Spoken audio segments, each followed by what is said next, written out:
Chapter 455. Elder, I've long since made my preparations, Yuxian replied. From the moment I met Xuanhuan, I've made up my mind that either she dies or I die. Everyone related to her is my enemy.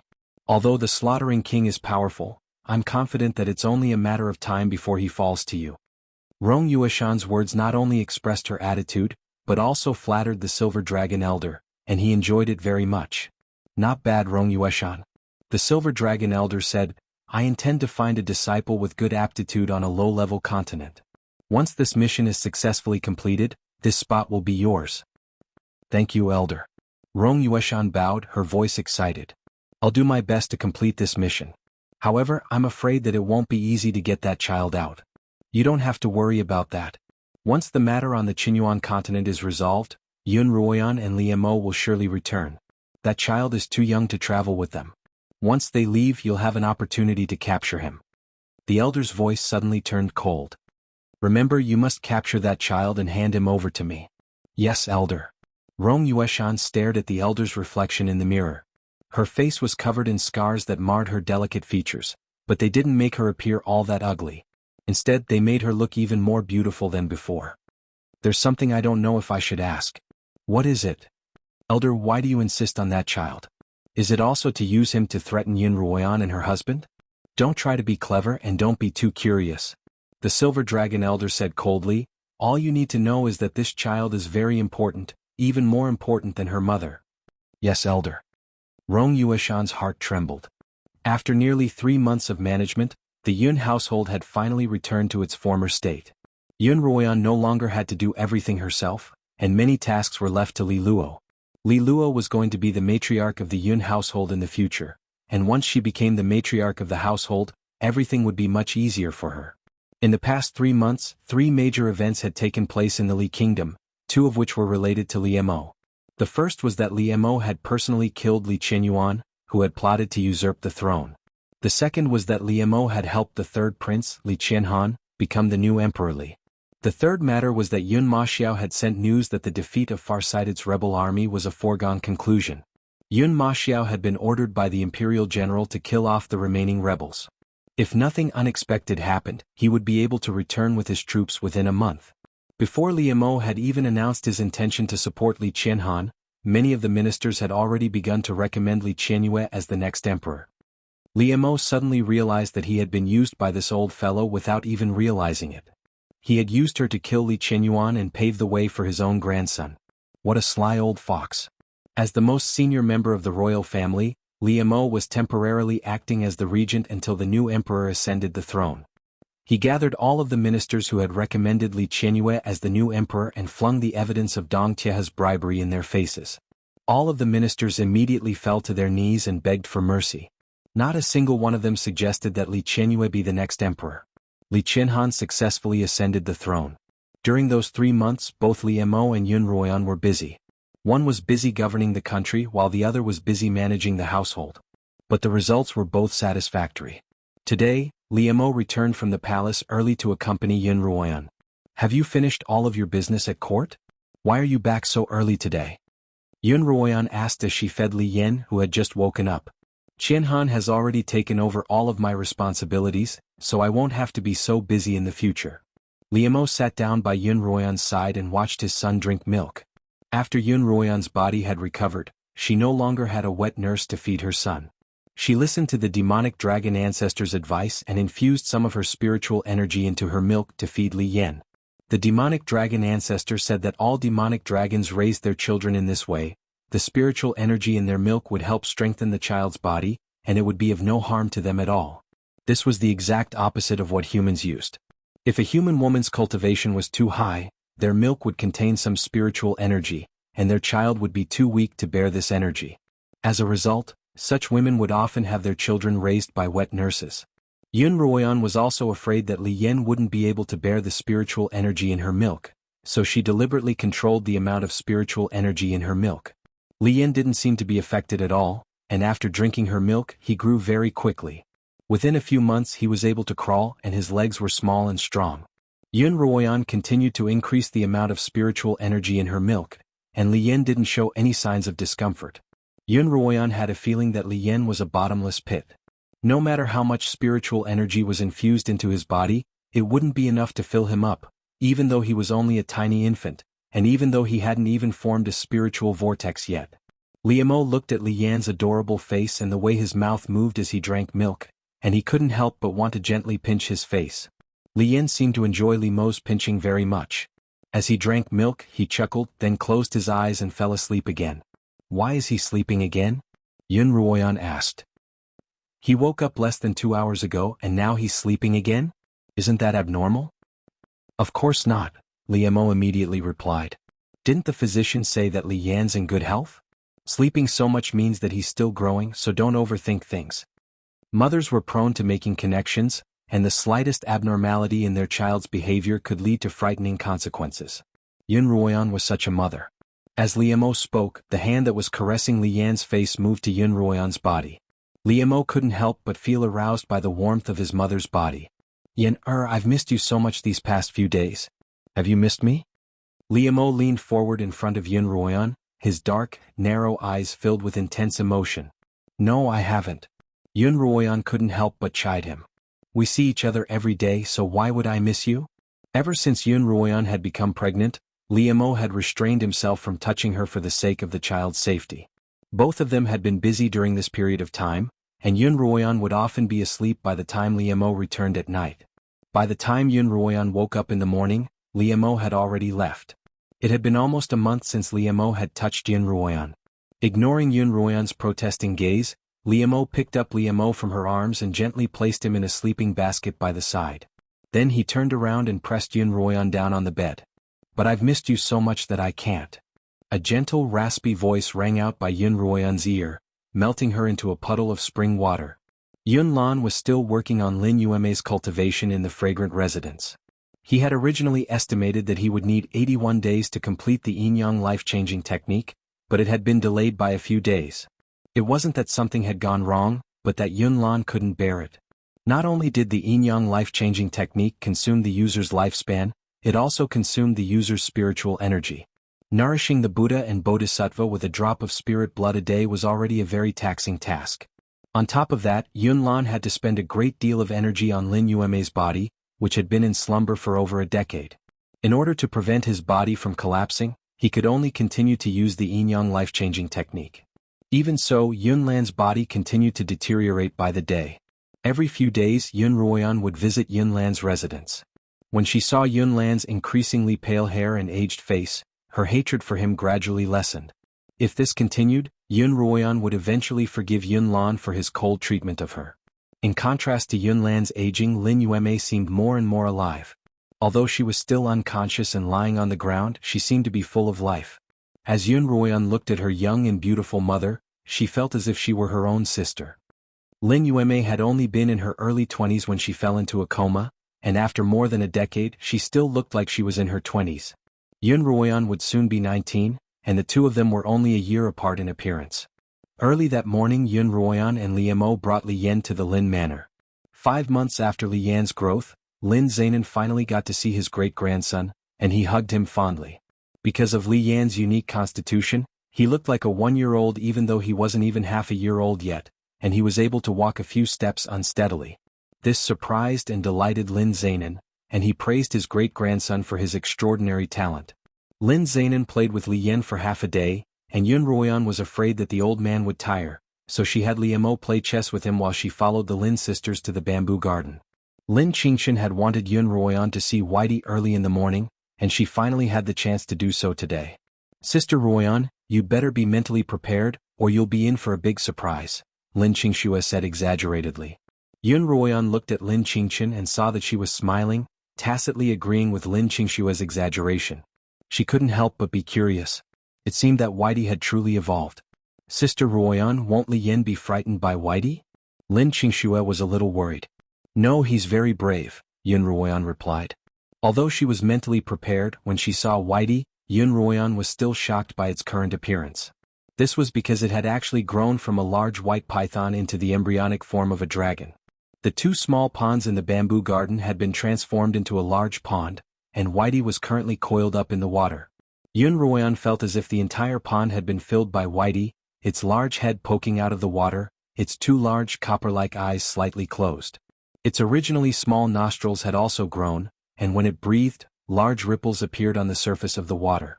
What surprised Xuanhuan the most were the two large lumps on each side of its head, like bamboo shoots about to break through the soil after a spring rain. Chapter 456. Was this really a snake? It was clearly a dragon that hadn't even matured yet. Furthermore, its body, which had been snow white when it was young, now glowed with a faint silver light. It was actually a little silver dragon. Just then the phalai blade flew out of Xuanhuan's body. The demon dragon elder was sitting cross-legged on it. His eyes shone brightly as he stared at Whitey, who was in the pool. Whitey seemed to sense it as well. It opened its eyes and raised its huge head to look at the silver dragon elder. I didn't expect to meet a little silver dragon on the Xuanhuan continent. Even if I can't kill the first elder of the silver dragons, I'll at least vent my anger on this little thing. The elder's voice was sinister. His hatred for the silver dragons had been fermenting for tens of thousands of years, and based on the current situation, Whitey was bound to become his next target. Lin Qingchen and Lin Qingxue knew of the elder's existence, but they'd never seen a dragon before. As a result, they were surprised by Whitey's transformation, but they had never associated it with a dragon. What they didn't expect was that Whitey was actually a little silver dragon, a fact that even Xuanhuan hadn't expected. Sister Ruoyan, what did he say? What silver dragon? Lin Qingchen was the first to react. There are two dragon clans on the continent. One is the silver dragon, and the other is the demonic dragon. These two clans are like fire and water, so the elder is naturally from the demonic dragon clan, and Whitey is from the silver dragon clan. Xuanhuan quickly explained, then turned to the elder. Why would Whitey appear on the Xuanhuan continent? When we found it, it was still a snake egg. Perhaps it's not the silver dragon you have a grudge against. Whitey and Lin Qingchen were bound by a contract, and Xuanhuan knew how much Lin Qingchen valued Whitey, so she tried to protect it. However, the demon dragon ancestor snorted and said with certainty, "This little thing is indeed a little thing from the silver dragon clan. There is no mistake." 10,000 years ago, during the war between the silver dragons and the demonic dragons, a particularly powerful silver dragon had been wounded and thrown into an unknown mountain on the Xuanhuan continent, where it had gone into hiding. According to the elder's deductions, Whitey was most likely the demonic dragon's descendant. Because it hadn't found a suitable incubation environment, it had remained dormant until Xuanhuan and the others discovered it and brought it back. Under Lin Qingchen's meticulous care, it finally hatched. That silver dragon killed many of our demon dragon clansmen in the past. There was also a demon dragon that was killed by it. As the saying goes, a mother's debt is paid by a son. I will kill it now to comfort the souls of my dead clansmen in heaven. As the demon dragon elder spoke, he was about to cast a spell on Whitey. Little White was a spiritual beast with spiritual intelligence. It could sense the demon spirit patriarch's hostility, so it swung its tail and attacked the demon dragon patriarch. However, its attack wasn't very lethal. It only used its large tail to slap the surface of the water, causing water to splash onto Xuanhuan, the neighboring sisters, and Xiao Liyan in Yunruoyan's arms. Luckily the weather was slightly warm now and Xiao Liyan didn't feel uncomfortable when she was splashed with cold water. It was just that the little person seemed to be attracted by the huge creature in the water as her big eyes stared at Xiao Bai without blinking. "Little thing, how dare you warn me? I'll let you know what's good for you." Elder Mystic Dragon flicked a spark into the water. Little White's eyes were sharp and its tail was fast. It swatted the spark that was pouncing towards it. Originally, it thought that the little spark would be extinguished when it fell into the water. However, it didn't expect that when the spark fell into the fire, it was as if it had fallen into oil. With a splash, the surface of the water was covered by a layer of small flames. Xuanhuan had personally witnessed how powerful the demon dragon patriarch's fire elemental techniques were. She had also received his teachings so she could feel it very clearly. On the Nether Abyss continent, the demon dragon patriarch's sparks were able to burn Pai Batian into ashes. The fireball technique he taught her could also roast a person into a jerky. Even a cultivator at the peak of the Nether Abyss would find it difficult to achieve such a feat. Xuanhuan couldn't help but feel worried for Whitey. The temperature of the flames on the surface of the water must have been unusually high, and Whitey soon couldn't hold on any longer. It wanted to jump out of the water, but under the control of the demon dragon patriarch, the flames quickly formed a wall of fire around the water and restrained Whitey within. Under the scorching heat of the flames, Whitey began to cry. It was a cry similar to that of a baby, and it made one's heart ache. This was especially true for a mother like Xuanhuan, who couldn't help but feel her heart ache for Whitey. Whitey. Only then did Lin Qingqian realize that the demon dragon patriarch was going to kill Whitey. Sister Ruoyan, hurry up and stop him. He'll burn Whitey to death. Yun Ruoyan didn't have the heart to tell Lin Qingqian that the demon dragon patriarch was going to burn Whitey to death, and that no one present could stop him. It's only been 3 or 4 years since Whitey hatched from its egg, and it didn't participate in the battle between the two of you. He's himself, and his clansmen are his clansmen. You shouldn't put the blame on him, Yun Ruoyan told the demon dragon patriarch. None of the silver dragons are good. Kill as many as you can. The silver dragon elder grumbled angrily. Whitey's screams continued as its huge body tumbled in the water. Under the roasting of the small but powerful flames, many parts of its silver scales were roasted to a reddish-brown color, and some parts were even roasted to the point that flesh could be seen. If this continued, it wouldn't be long before Whitey became a roasted snake.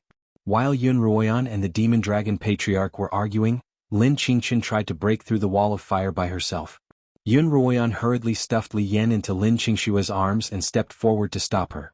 In the midst of the chaos, Li Yan suddenly began to struggle in Lin Qingshua's arms and began to cry loudly. This cry immediately attracted Yun Ruoyan and the demon dragon patriarch's attention. Li Yan had never cried so loudly in his life, and his sudden cry startled both Yun Ruoyan and the demon dragon patriarch.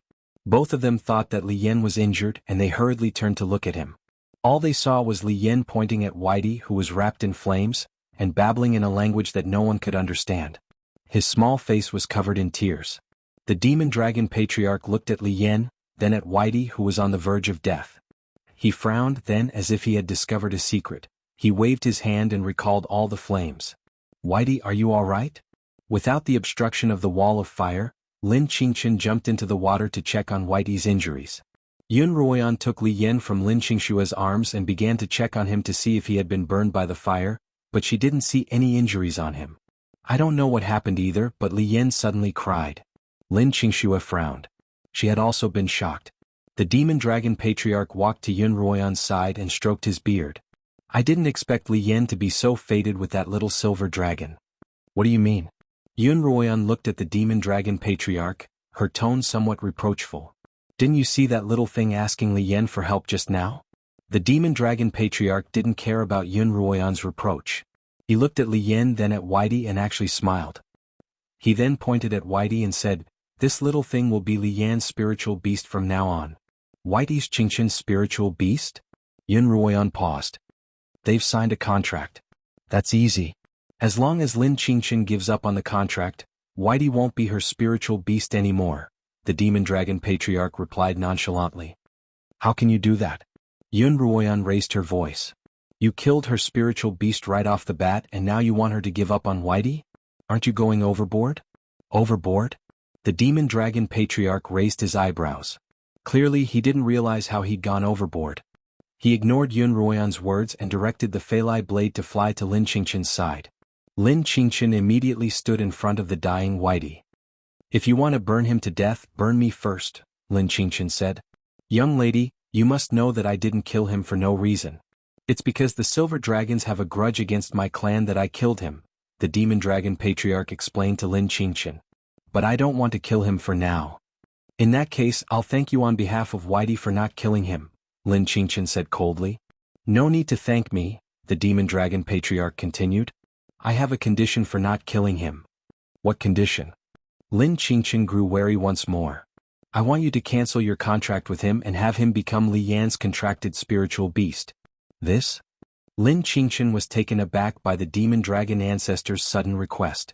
She didn't know what the demon dragon ancestor was planning. Little Li Yan is so young. What do you mean? Your spiritual beast, Little Silver, is fated to be with the future head of my clan, Li Yan, so I made the decision to have him accept Little Silver as his spiritual beast. Of course, you have the right to refuse, but if that's the case, I won't be merciful to the enemy who exterminated my clan. In the Silver Dragon Patriarch's eyes, Yun Ruoyan was already an elder of the demonic dragon clan, and her child Li Yan was naturally the future elder of the demonic dragon clan. The demon dragon patriarch glanced at Whitey and said slowly, based on his looks, he should be able to withstand my spiritual fire for another 15 minutes. I agree, Lin Qingqian said immediately. She really didn't want to see Whitey suffer anymore. But you have to promise me that as long as I agree to your request, you won't hurt Whitey in the future. Whitey? The demon dragon patriarch raised his eyebrows. A silver dragon being given such a childish name. Not bad. Since this little thing has become Li Yan's spiritual beast, I naturally won't hurt him anymore. You can rest assured about that, ha.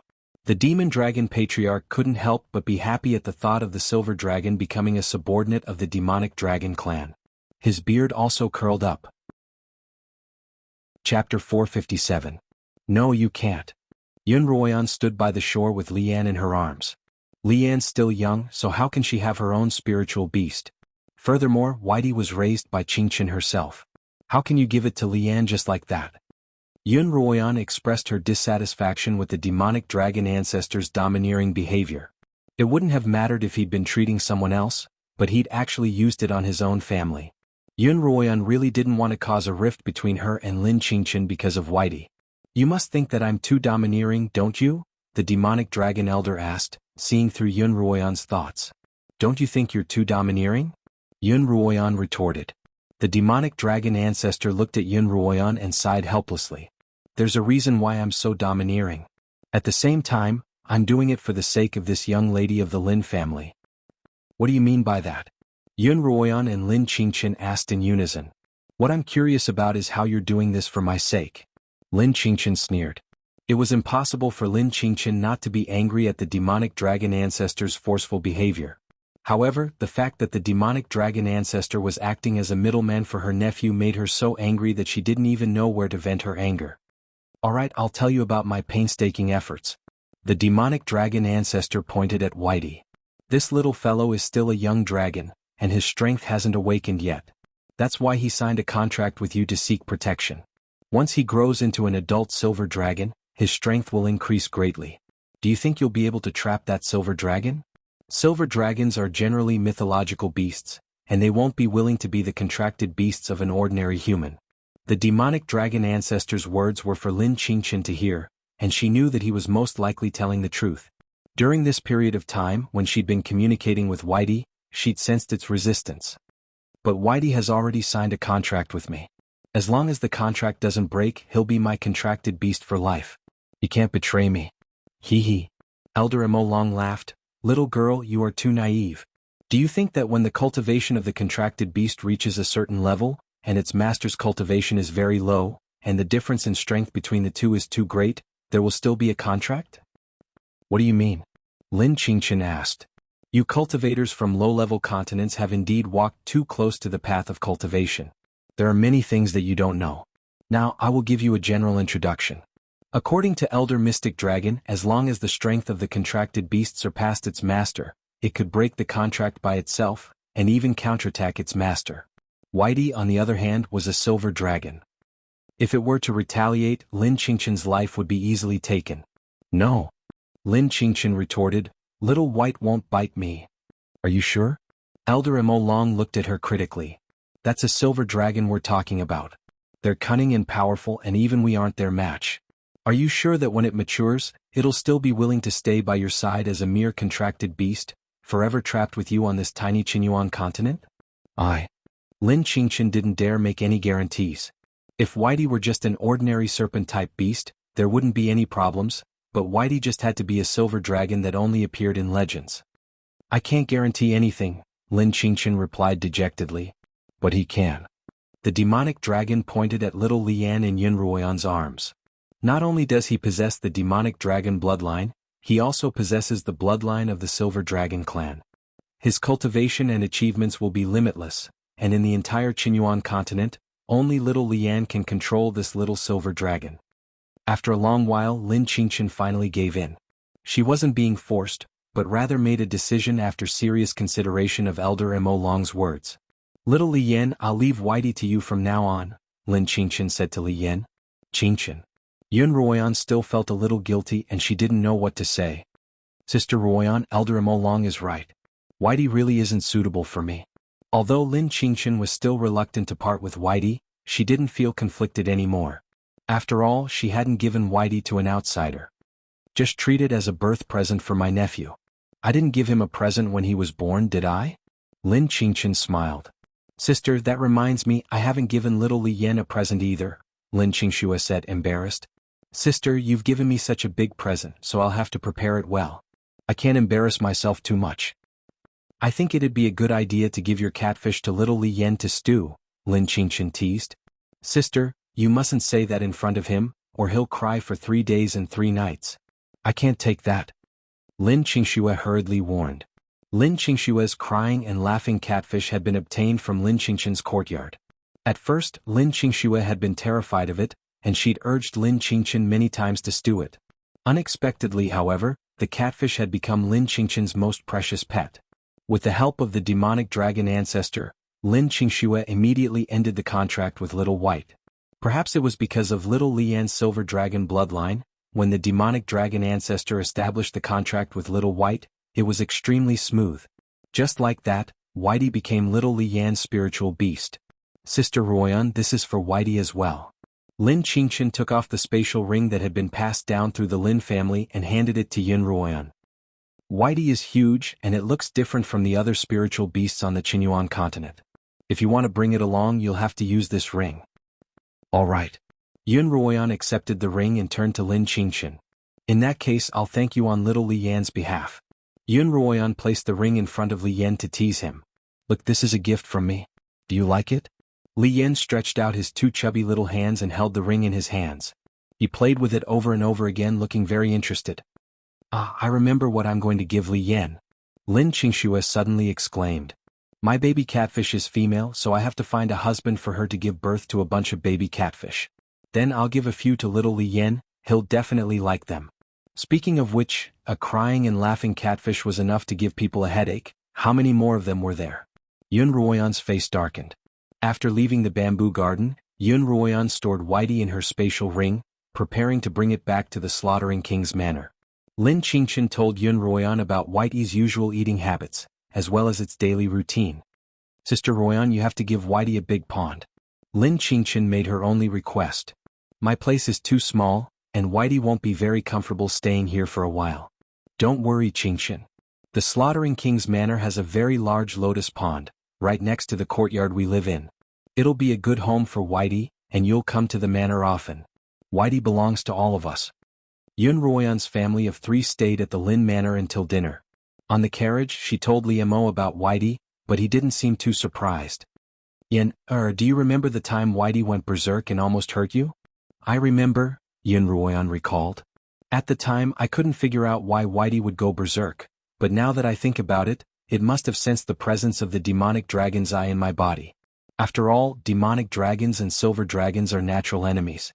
The demonic eye had been hidden in the ring, and it had only just been awakened by Yun Ruoyan's blood when Whitey had discovered it. Yun Ruoyan still couldn't believe it. Suddenly she thought of something else and asked, Li Yan also has the demonic dragon's blood in his veins. Will Whitey be a threat to him in the future? No, Liamo replied. Liamo thought for a moment. At that time, the reason why Whitey was able to discover the demonic dragon's eye in your ring so quickly wasn't because of the animosity between the 2 races, but because the demonic dragon's eye hated Whitey. Yun Ruoyan understood what Liamo meant. Whitey was a newborn silver dragon, and one that had been raised by humans, so it didn't harbor any hatred toward humans. But the demonic eye was different. When it sensed Whitey, its hatred for the demonic dragon couldn't be contained. Whitey's sharp senses had detected this, which was why it had reacted so strongly. Both Whitey and Li Yan are newborns, and their thoughts are the cleanest and purest, Liamo continued. The demonic dragon patriarch's arrangements are indeed brilliant. In the end, Liamo's the calmest and he sees things more clearly. Ruoyan, you'll have to learn from him. The demonic dragon patriarch's voice rang out in Yun Ruoyan's mind. Not only wasn't Yun Ruoyan angry, she even felt proud of him. If Liamo's eyes hadn't been sharp enough, how could he have fallen for her in the first place? Instead of returning to the Yun manor, the 2 of them returned to the Slaughtering King's manor. Liamo took the soundly asleep Li Yan from Yun Ruoyan's arms and placed him in his own. Then Yun Ruoyan opened the spatial ring on her finger and placed Whitey in the lotus pond. Whitey was seriously injured during the day. Fortunately, the ancestor of the demonic dragon clan stopped in time, so Whitey's life and internal organs were not harmed. As soon as Whitey entered the water, it immediately dove into the depths of the pond. Seeing Yun Ruoyan's worried expression, Liamo comforted her. Although a silver dragon's regenerative abilities aren't as good as a demonic dragon's, they're many times stronger than a normal human's. Whitey will recover as soon as it recuperates, so don't worry too much. Xuanhuan naturally knew this, but Lin Qingchen had entrusted Whitey to her as if it were her own child, so she naturally felt more responsible for it. Alright, I'll have to pick out 2 attentive servants to take care of Whitey tomorrow, Xuanhuan replied. After that, the 2 of them went to rest. The next day, Xuanhuan received a letter from her family on horseback. Yun Maxiao had finally quelled the far-sighted king's rebellion, and he was escorting the far-sighted king and the other traitors to the capital. Within 10 days they would arrive at the capital. Xuanhuan looked at the date. In 10 days they would arrive the day after tomorrow at the latest. Chapter 458.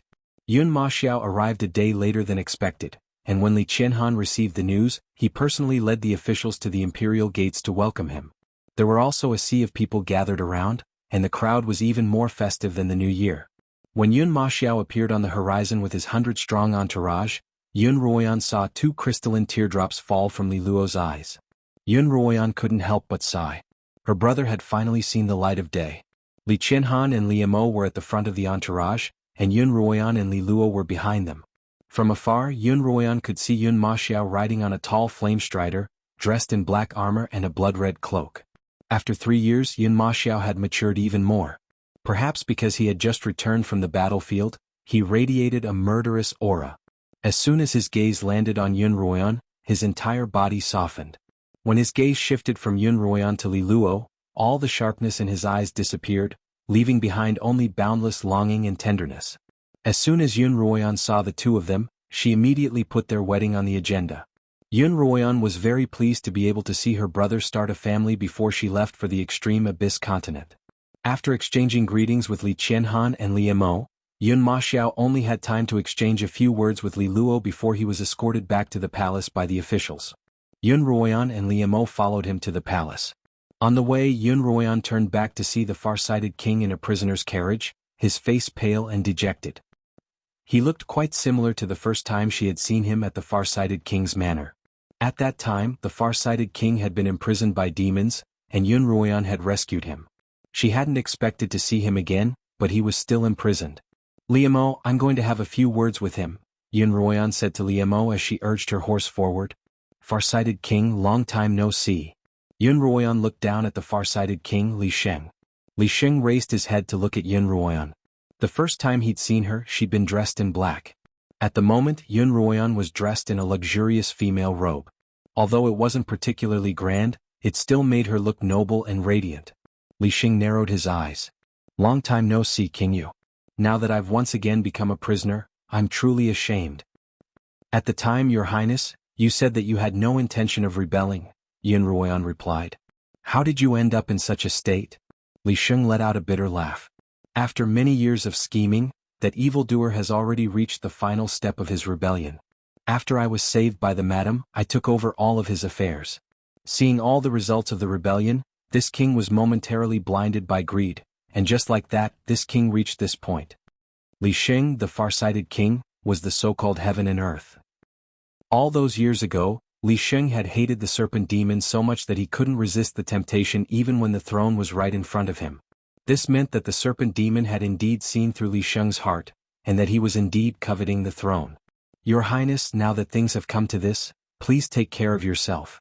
Xuanhuan's suspicions had been resolved and she left. The banquet for Yun Maxiao only invited the officials and members of the royal family. Although Xuanhuan had brought Li Luo with her, she was still invited elsewhere. The banquet didn't end until late at night, and Yun Maxiao, drunk, was escorted out of the palace. Third Prince, oh no, Your Majesty, haha. Yun Maxiao looked quite drunk. He smiled at Li Qianhuan and the other officials. Look at me, I've really had too much to drink and my brain isn't working so well anymore. Now that the third prince is the emperor, I'd better hurry back and rest. Your Majesty, you may all return. In that case, have a good rest.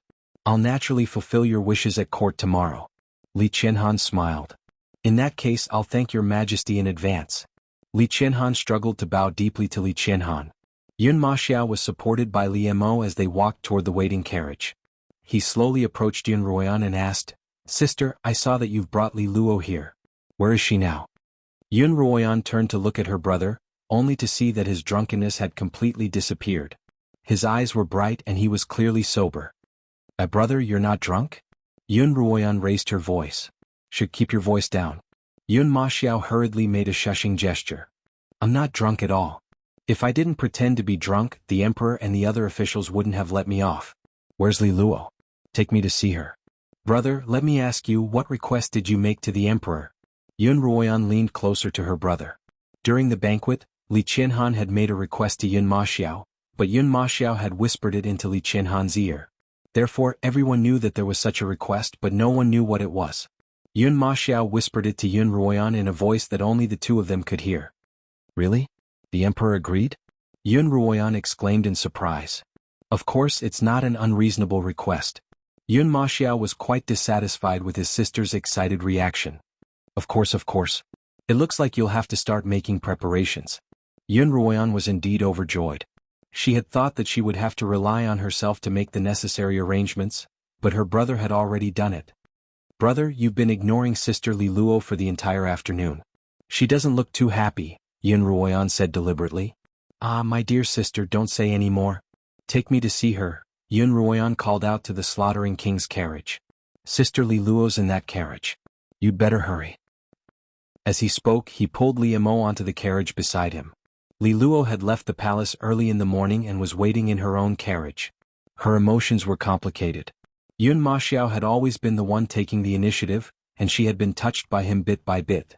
However, she wasn't sure whether her feelings for him were gratitude or genuine affection. But today, when she saw the armored Yun Maxiao appear on the horizon, her heart pounded violently, her eyes stung, and she couldn't hold back her tears. She finally realized that she had unknowingly fallen deeply in love with Yun Maxiao. The more she cared, the more she worried. When Li Luo thought of Yun Maxiao's high-spirited appearance, surrounded by so many people, her heart was both happy and anxious. She was happy that this man was so dazzling, but also worried that she wasn't worthy of such a man. After not seeing him for so long, she wondered if he still liked her as much as he did in the past.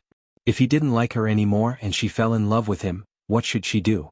Just as Li Luo was wondering how to resolve her worries, the curtains of the carriage were suddenly lifted. Under the faint moonlight, Yun Maxiao's handsome face appeared in front of Li Luo's eyes. Li Luo stared at him in a daze, not knowing how to react. "Li Luo, I'm back." Yun Maxiao climbed into the carriage and sat down by Li Luo's side with a smile on his face. Li Luo subconsciously wanted to get off. Yun Maxiao pulled Li Luo into his embrace and rested his head on her shoulder. "Don't go," he said softly. "Let me lean on you for a while." Li Luo didn't move, her hands crossed on her knees, but her heart was beating rapidly. After a long while she asked, "Where are the slaughtering king and Ruoyan?" "Don't speak." Yun Maxiao refused to answer any questions that had nothing to do with the two of them. Like a large pet dog, he rubbed his head against Li Luo's shoulder. "Li Luo, every night on the battlefield I dreamed of hugging you like this. If I could hug you like this, I'd have no regrets even if I died on the battlefield." "Don't talk nonsense," Li Luo hurriedly interrupted. "We both have to live." Yes, we both have to live."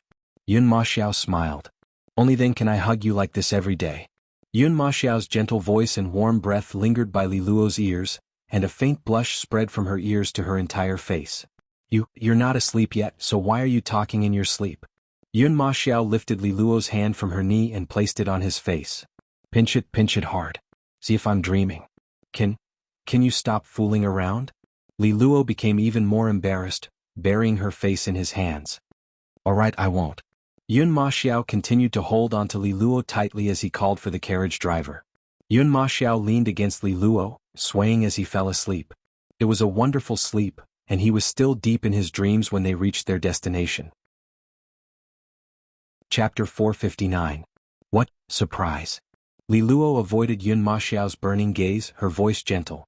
"During the banquet, the emperor asked me what I wanted as a reward and I asked for you," Yun Maxiao said. "You want me?" Li Luo raised her head abruptly and met Yun Maxiao's gaze.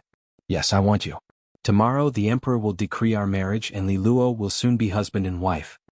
Yun Maxiao once again pulled Li Luo into his embrace. "Li Luo, I'll give you a home that belongs to us." Li Luo sobbed silently in Yun Maxiao's arms. A home was something she had always dreamed of but never had. She had once treated the slaughtering king's manor as her home, but it was ultimately just a place to live, not a home. A true home should be one with a lover, and everything that could bring warmth to one's heart. Now, the man who was holding her so tightly in his arms was saying that he would give her a home. Yun Ma Xiao. Yes. I'll use the rest of my life to repay the love you've shown me. Li Luo's words were sincere, but Yun Ma Xiao laughed. Silly girl, I don't need you to repay me. All I want is for us to be happy together. Within the slaughtering king's manor, Yun Ruoyan tossed and turned by Li Mo's side, unable to fall asleep. Yin, or what's wrong? Li Mo gently pulled Yun Ruoyan's body toward him. Li Mo, do you know what my brother requested of the emperor today? What request?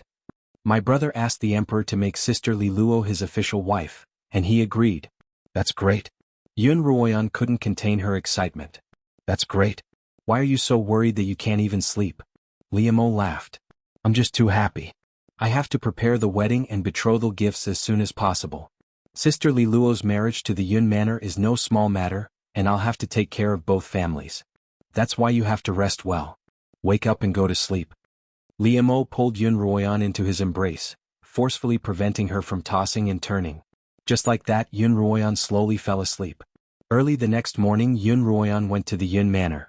Li Luo was now in charge of all of the Yun household's affairs, but Li Luo was going to be a bride soon, so she had to rest well and maintain her best condition. Sister Li Luo, you're not allowed to do anything during this period of time. Rest well and wait to become a beautiful bride. His Majesty's imperial edict will arrive in the morning, and I'll have to dress myself up now. Yun Ruoyan turned to Li Luo, who had woken up early in the morning. Although Li Luo didn't need to do many things herself, it still took a lot of effort for her to manage everything. Ruoyan's the best, as expected of my sister. Yun Ma Xiao had the habit of waking up early to practice martial arts, and he was also used to waking up early in the army.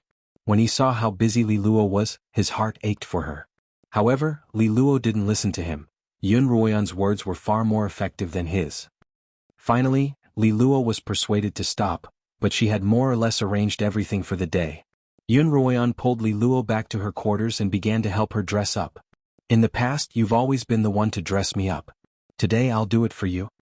With Yun Ruoyan's efforts, Li Luo's beauty became even more ethereal, so much so that Yun Ma Xiao couldn't help but stare at her. Just as she finished dressing up, the imperial edict arrived, and Li Luo's status as the Yun family's young mistress was confirmed. Yun Ma Xiao immediately brought Li Luo to greet the Yun matriarch. The Yun matriarch's health had gradually improved, and she was naturally overjoyed to see Yun Ma Xiao. When Yun Ma Xiao introduced Li Luo to the Yun matriarch as his future wife, the Yun matriarch was so happy that she immediately took off the jade bracelet on her wrist and gave it to Li Luo. Although the Yun matriarch's health had improved, she was getting on in years and her spirits weren't up to par. After staying for a while, the Yun matriarch prepared to let the Yun matriarch rest. Suddenly, the Yun matriarch asked Yun Ruoyan about her father's condition. Ruoyan, why's your father in seclusion for such a long time? Have you gone to see him? The Yun matriarch's voice was full of worry. I just went to see him. He's fine, so don't worry too much, grandmother. Grandmother, I came back too late yesterday, and I was waiting to receive the imperial edict today. As soon as I received it, I came to see you, grandmother. I haven't had a chance to see father yet. Then why don't you go see your father now? I'm sure he'll be very happy to hear that you're back. After bidding farewell to the Yun matriarch prepared to head to Fanghua's quarters. When Li Luo saw that Yun Ruoyan was a little hesitant, she volunteered to do something else. However, Yun Ma Xiao grabbed her hand. You're going to be my wife, the mistress of the Yun Manor. Of course you have to see your future father-in-law. Official Yun is currently in seclusion, so won't it be inconvenient for me to see him? I'll pay my respects to him in the future, Li Luo replied. Yun Ruoyan pulled Li Luo back and smiled. Sister Li Luo, I'm overthinking things. You'll soon be a member of the Yun family, and there's no place in the family that you can't go. We shouldn't hide anything from you. Yun Ruoyan turned to Yun Ma Xiao. Brother, father isn't actually in seclusion. He's saving someone. Saving someone? Oh. Yun Ma Xiao asked. Saving our mother. Yun Ma Xiao finally saw his mother, whom he hadn't seen for more than a decade. Lin Yueme lay on her bed, her face serene as if she were in a deep sleep. Mother, she's our mother? Yun Ma Xiao exclaimed in disbelief. Yes, she's your mother, Lin Yueme, Yun Lan said. Yun Ma Xiao's hands clenched and his eyes turned red. With a loud thud, he knelt in front of the bed. Mother, you're back. You're finally back. Yun Maxiao gently grasped Lin Yueme's hand and pressed his face against it. Mother, I thought you weren't here anymore.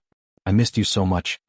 Unlike Yun Ruoyan, Yun Maxiao had lived with Lin Yueme for a long time, and the memories of her and his mother's warmth were deeply etched in his heart. Naturally, his longing for Lin Yueme was even deeper than Yun Ruoyan's. Mother, brother's back.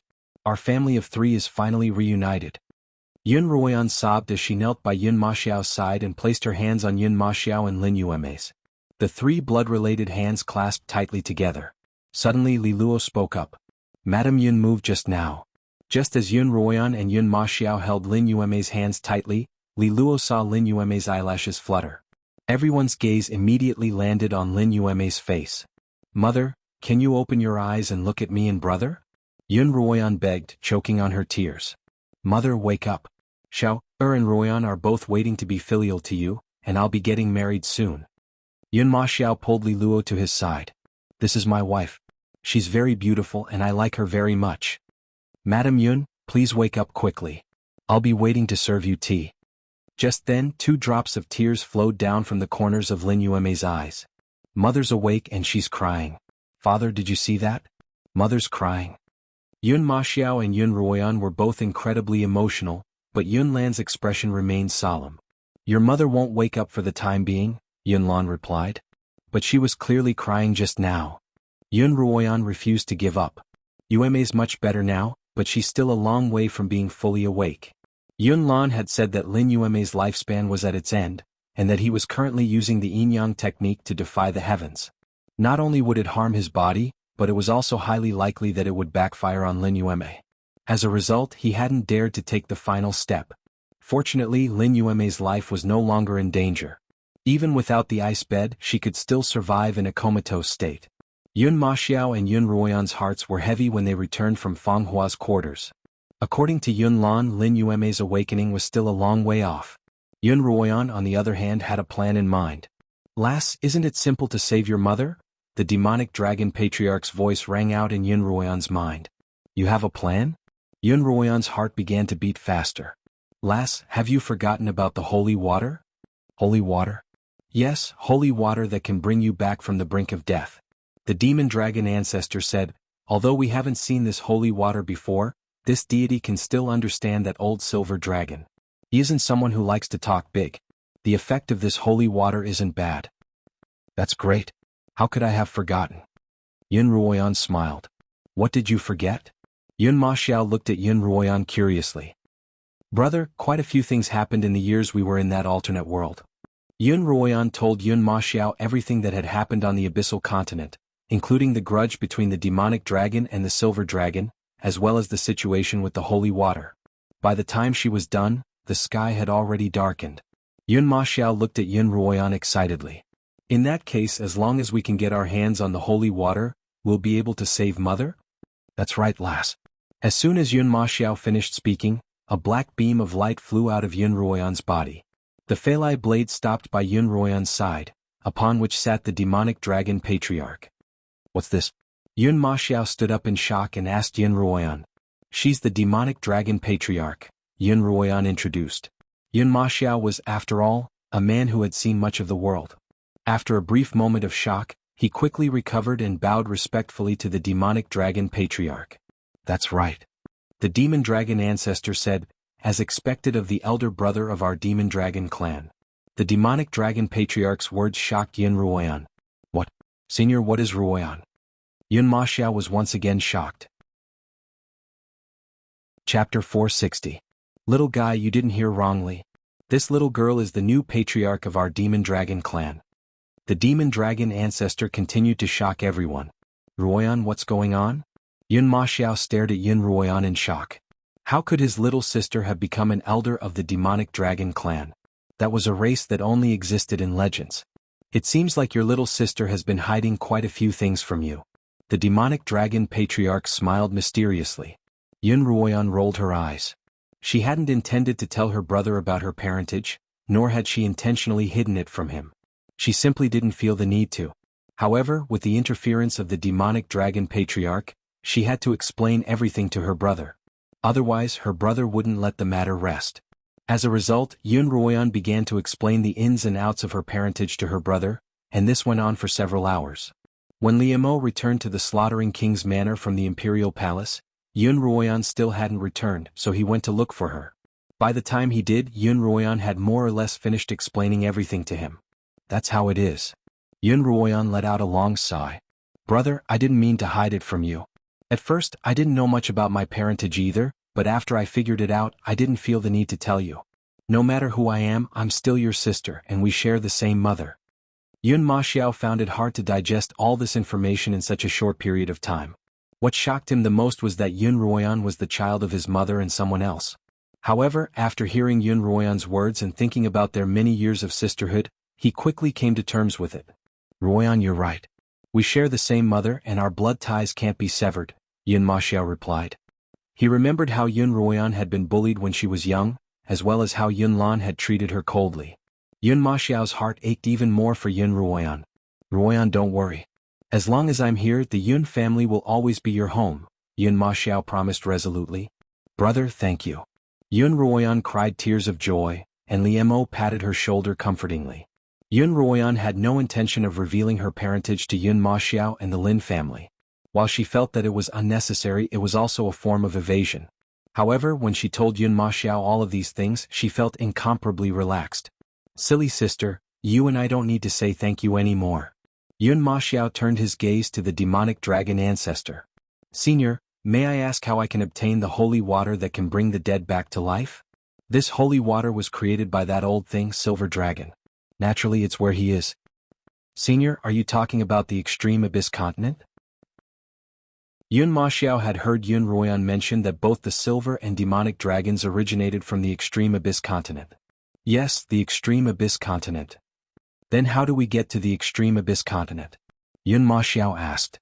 Going to the extreme abyss continent can be said to be difficult, but it can also be said to be very simple. Elder Demon Dragon kept them guessing. Please enlighten me, Senior. Whether or not we can go to the extreme abyss continent isn't up to me. The demonic dragon ancestor pointed at Yun Ruoyan. It's all up to her, your sister. Yun Ruoyan rolled her eyes at the demonic dragon ancestor again. Before she could retort, Yun Maxiao asked her anxiously, Ruoyan, what do you mean by that, Senior? Do you have a way to get to the extreme abyss continent? Of course not, but as long as she agrees to become the head of the demonic dragon clan, I can send you to the extreme abyss continent at any time, the demonic dragon ancestor replied. Won't you send us to the extreme abyss continent if I don't become your head? Yun Ruoyan sneered. Don't you need the holy water to revive the demonic dragons? The demonic dragons have been dead for more than 1,000 years. A few hundred years isn't a big deal, the demonic dragon ancestor replied nonchalantly. But your mother can't wait a few hundred years. You're threatening me? Yun Ruoyan's heart was filled with anger. Lass, don't be angry. I have no choice but to do this. I've tried to persuade you in every possible way, but you wouldn't listen, so I had no choice but to resort to this. The demonic dragon ancestor immediately tried to persuade Liemo, hurry up and persuade your wife. You're the future head of the Silver Dragon clan. If your wife becomes the head of the demonic dragon clan, wouldn't the two of you be on equal footing with the rest of the world? Liemo glanced at the fuming Yun Ruoyan. No matter what choice you make, Ruoyan, I'll support you. Everyone's gaze was on Yun Ruoyan, waiting for her final decision. Yun Ruoyan tugged on Liemo's hand and whined, Husband, I'm sleepy. Let's go back. When the word husband came out of Yun Ruoyan's mouth and entered Liemo's ears, he found it incomparably pleasing to hear. The two of them had been married for 4 years, and Yun Ruoyan usually called Liemo by his name. This was the first time she had called him husband, and Liemo enjoyed it immensely. He immediately wrapped his arms around Yun Ruoyan's petite body and looked at her lovingly. All right, madam, let's go back and rest. Yun Maxiao and the demonic dragon ancestor watched as the two of them walked out of the room. Hey lass, wait for me. The demonic dragon ancestor immediately chased after them. Yun Maxiao stood there and sighed softly. Maxiao, don't worry. Ruoyan will definitely think it through, Li Luo comforted. I know, but as her brother, I can't bear to make things difficult for her, Yun Maxiao replied. He knew that Yun Ruoyan had her reasons for being so resistant to becoming the head of the demonic dragon ancestor. As soon as they arrived at the slaughtering king's manor, Yun Ruoyan was lifted up by Liemo. Liemo strode into the bedchamber, and the two of them made love to each other. Late at night, Liemo was already fast asleep by her side, but Yun Ruoyan's eyes were wide open. No matter how hard she tried, she couldn't fall asleep. She put on her clothes and got out of bed. At Li Mo's insistence, Yun Ruoyan no longer had to take care of Li Yan herself. Instead, she had an experienced maid take care of him. That night, Li Yan slept in the bedchamber beside theirs. When Yun Ruoyan entered the bedchamber, she found Li Yan sleeping in the crib that Li Mo had personally made for him. The maid was fast asleep by the side. Yun Ruoyan gently planted a kiss on Li Yan's cheek, tucked him in and retreated. Still wide awake, Yun Ruoyan sat down on a wooden chair in the courtyard. Across from her was a pond. As if sensing her presence, Whitey's large head popped out of the water and stared at Yun Ruoyan with its large bell-like eyes. Yun Ruoyan stood up, walked over to the pond and stretched out her hand. After a moment of hesitation, Whitey placed its head under her hand. As Yun Ruoyan stroked Whitey, she said, "Whitey, after Li Mo and I leave, I'll leave Li Yan in your care." Xiao Bai apparently understood her words as he looked at her with his big eyes and blinked twice. "You've finally made up your mind?" The demonic dragon patriarch had appeared at some point in time. He floated above the pond and exclaimed happily. As soon as Whitey saw him, it immediately dove into the water, clearly afraid of him. "Do I have any other choice?" Yun Ruoyan asked coldly. "Lass, don't be so vengeful." The demonic dragon patriarch suddenly sighed. "Actually, I know why you've always been unwilling to be the head of the demonic dragon clan. The demonic dragon patriarch has always referred to himself as true, and this is the first time I've heard him refer to himself as such." Yun Ruoyan turned to look at him. "You know? Why don't you tell me? Aren't you just afraid that if you become the head of the demonic dragon clan and Li Mo becomes the head of the silver dragons, it'll affect the relationship between the two clans?" Yun Ruoyan was exasperated by the demonic dragon patriarch's casual tone. "It's not a what if. You know the grudge between the demonic dragons and the silver dragons better than anyone else. How could it be so easily resolved? In the future, it's entirely possible that the two clans might even go to war. Although I have the demonic dragon bloodline in me, I don't owe you anything. Why should I risk antagonizing my family for you? Do you think I don't know that you made me the head of the demonic dragon clan in order to keep Li Mo in check? With Li Mo's strength and our help, it's highly likely that he'll become the head of the silver dragons. You're afraid that Li Mo will suddenly go back on his word and refuse to help the demonic dragon clan revive. Your first concern is that even if Li Mo keeps his promise and revives the demonic dragon clan, they're still far too weak compared to the silver dragons. You're afraid that the demonic dragons will once again become the silver dragons' captives. If I become the head of the demonic dragon clan, these two concerns will be easily resolved. You're betting on Li Mo's feelings for me, aren't you?" Clap, clap, clap. The demonic dragon patriarch began to clap. "Lass, you're truly smart.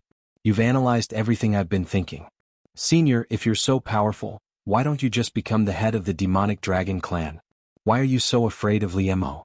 Don't you have the confidence to protect your own clan?" Yun Ruoyan frowned. The patriarch was silent for a long while, and Yun Ruoyan didn't speak either. After a long while he finally spoke up. "It's not that I want to shirk my responsibilities, but my lifespan is almost up." "Your lifespan is almost up? How could you?" Yun Ruoyan exclaimed in disbelief. "You've lived for so long, so how could your lifespan be limited?" The patriarch smiled bitterly. "As long as you're alive, there's always an end to your lifespan. Although the higher one's cultivation, the longer one's lifespan is. As far as I know, no one can truly live as long as the heavens. That's why the silver dragon tried so hard to concoct a potion that could grant him immortality. My body has long since decayed, and it's only because my primordial spirit is attached to the Phalai blade that I've managed to survive for tens of thousands of years. The silver dragon, on the other hand, has relied on his so-called holy water to live to this day. In that case, your lifespan really is up?" Yun Ruoyan asked thoughtfully. "In that case, if we were to go to the extreme abyss continent and get you some holy water, wouldn't we be able to extend your lifespan? In that case, she wouldn't need to be the head of the demonic dragon clan anymore." Chapter 461. I'm afraid I won't live to see that day. Elder Mo Long raised his head and sighed. "If nothing unexpected happens, I still have 1 year left to live. After 1 year, it will be the end of my life." "Little girl." The elder turned to Yun Ruoyan, his eyes full of hope. "If you don't become an elder of the demonic dragons, I really won't be able to find anyone else in this world who can shoulder such a heavy responsibility.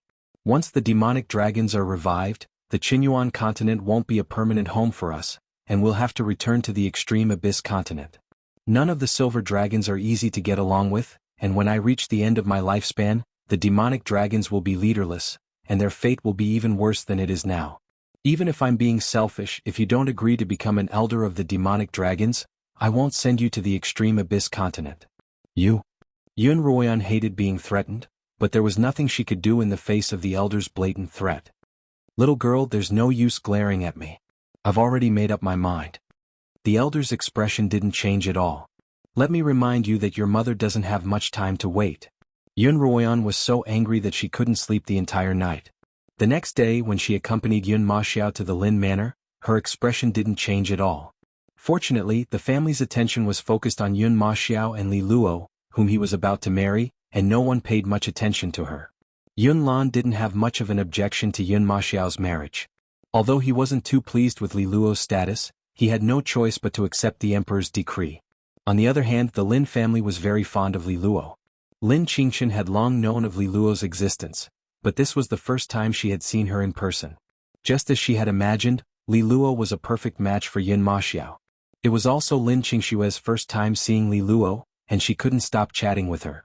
Sister Li Luo, I heard that you're also a beastkin, Lin Qingxue suddenly asked. Li Luo hadn't expected such a question, and she couldn't help but stare blankly.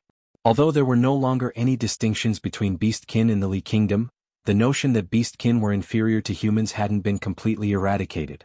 Although Li Luo had never felt inferior because of her status, Lin Qingshue's sudden question still made her feel a little awkward. Sister Li Luo, this little sister of mine is too talkative. Just ignore her. Lin Qingchen hurried to smooth things over. Li Luo smiled. When she saw Lin Qingxue staring at her with her large, clear eyes, she knew that Lin Qingxue wasn't a scheming girl, and Li Luo herself wasn't a petty person. It's fine. Little sister Qingxue is innocent and cute. I like her a lot. Li Luo smiled. Lin Qingchen sighed and said, when she was still a minor, I said she was innocent and cute.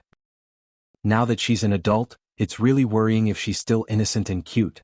Both Lin Qingchen and Lin Qingxue had celebrated their coming-of-age ceremonies on the Nether Abyss continent. Both times they had come-of-age ceremonies during critical moments of life and death. Even the sisters themselves had forgotten about such an important day. Thinking back, there was no reason for them to make up for their coming-of-age ceremonies, so they had simply missed it. Sister Li Luo, I don't mean anything by it. It's just that I have two very good friends who are also beastkin. When I found out that my future sister-in-law is also a beastkin, I was very happy. Seeing you today, I feel especially close to you. Lin Qingxue smiled. You have friends who are beastkin? Li Luo asked, a little surprised. Yes. Lin Qingxue nodded, her expression a little lonely. They're brother and sister. They lived at my house for a while, but they both left. Zhuo Yifeng's whereabouts were unknown, and Zhuo Lin had apparently found her biological father and been taken away from the Lin family. This had happened some time before the Lin sisters had returned. Lin Qingxue had been quite upset that Zhuo Lin hadn't even come back to say goodbye. Oh, I see. Li Luo tugged on Lin Qingxue's hand. If there's a chance in the future, I'd like to meet these two friends of yours. All right, I'll be sure to introduce you to them when they return. Lin Qingxue forced herself to smile. Sister Li Luo, let me show you around the Lin Manor. That's right, Sister Li Luo. After you and Brother Xiao get married, the Lin Manor will be your home as well. It'd be best if you could familiarize yourself with it, Lin Qingchen added. All right, Li Luo agreed. The Lin family was a pill-making family, and there were naturally many exotic flowers and herbs in the manor. The Lin sisters began to show Li Luo around the manor. In Lin Zainan's study, Yun Ruoyan, Yun Maxiao, Liamo, Lin Zainan, and Lin Tianming were discussing the wedding date. Because the imperial edict had already been issued, it was best to delay the wedding. Lin Zainan flipped through the calendar and set the auspicious date to be 3 days from now, but Yun Maxiao wanted to delay the wedding. Lin Zainan and Lin Tianming didn't understand. Given how close Yun Maxiao and Li Luo were, Yun Maxiao should be in a hurry to get married. Why would he want to delay the wedding? Yun Ruoyan, on the other hand, knew what her brother was thinking. Previously, he hadn't known about Lin Yueme, but now that he knew that she was in the Yun Manor and that there was hope for her to come back to life, he naturally hoped to wait for her to wake up before they could consummate the wedding. However, Lin Yueme's resurrection was still a long way off, and it wouldn't do to delay the wedding any longer. Brother, Yun Ruoyan called out to her brother. I'm going to the extreme abyss continent soon, and it's bound to be a dangerous journey. Before I leave, I'd like to see you start a family. Brother, please fulfill this wish of mine. Yun Ma Xiao pondered for a long while before finally agreeing to set the wedding date for 3 days from now. After having lunch at the Lin Manor, they prepared to leave. If the wedding were to be held 3 days from now, Yun Ruoyan would really be busy. Lin Tianming came out to see them off. Thanks to Lin Zainan's meticulous care, not only was Lin Tianming no longer in a wheelchair, but he could even walk with a cane. Now Lin Tianming was in charge of all the affairs of the Lin family. With the help of the Lin sisters, the Lin family's reputation had risen by leaps and bounds. Uncle, there's something I've discussed with Ruoyan. We've decided to keep it a secret from grandfather, but we have to tell you, Yun Ma Xiao said to Lin Tianming. What is it? Lin Tianming hurriedly asked when he saw Yun Ruoyan and Yun Ma Xiao's serious expressions. Don't worry, uncle. It's great news, Yun Ruoyan said. Uncle, let's talk in the carriage. As soon as they boarded the carriage, the siblings told Lin Tianming about Lin Yuemei's condition. Yuemei's still alive. When Lin Tianming heard the news, he was so excited that he stood up and almost hit his head. Uncle, be careful. Yun Ma Xiao tugged at him and said, Of course it's true. How could we joke about our own mothers?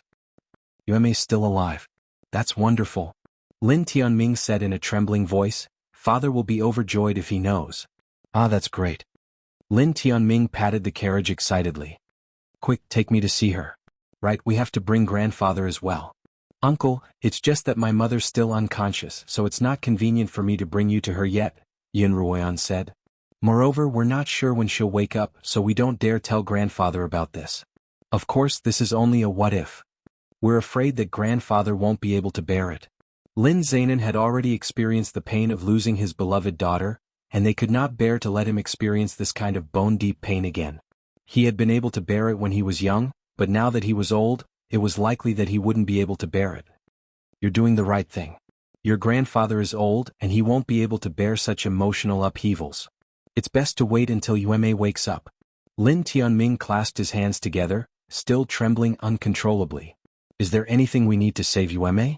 Tell me, no matter how precious it is, and I'll find a way to get it. The Yun Manor doesn't lack spiritual herbs, and with the help of the Slaughtering King's Manor, we have more than enough. Don't worry, uncle, Yun Ruoyan replied. But there's one more thing we need to save Mother, and it's only available on the Extreme Abyss continent.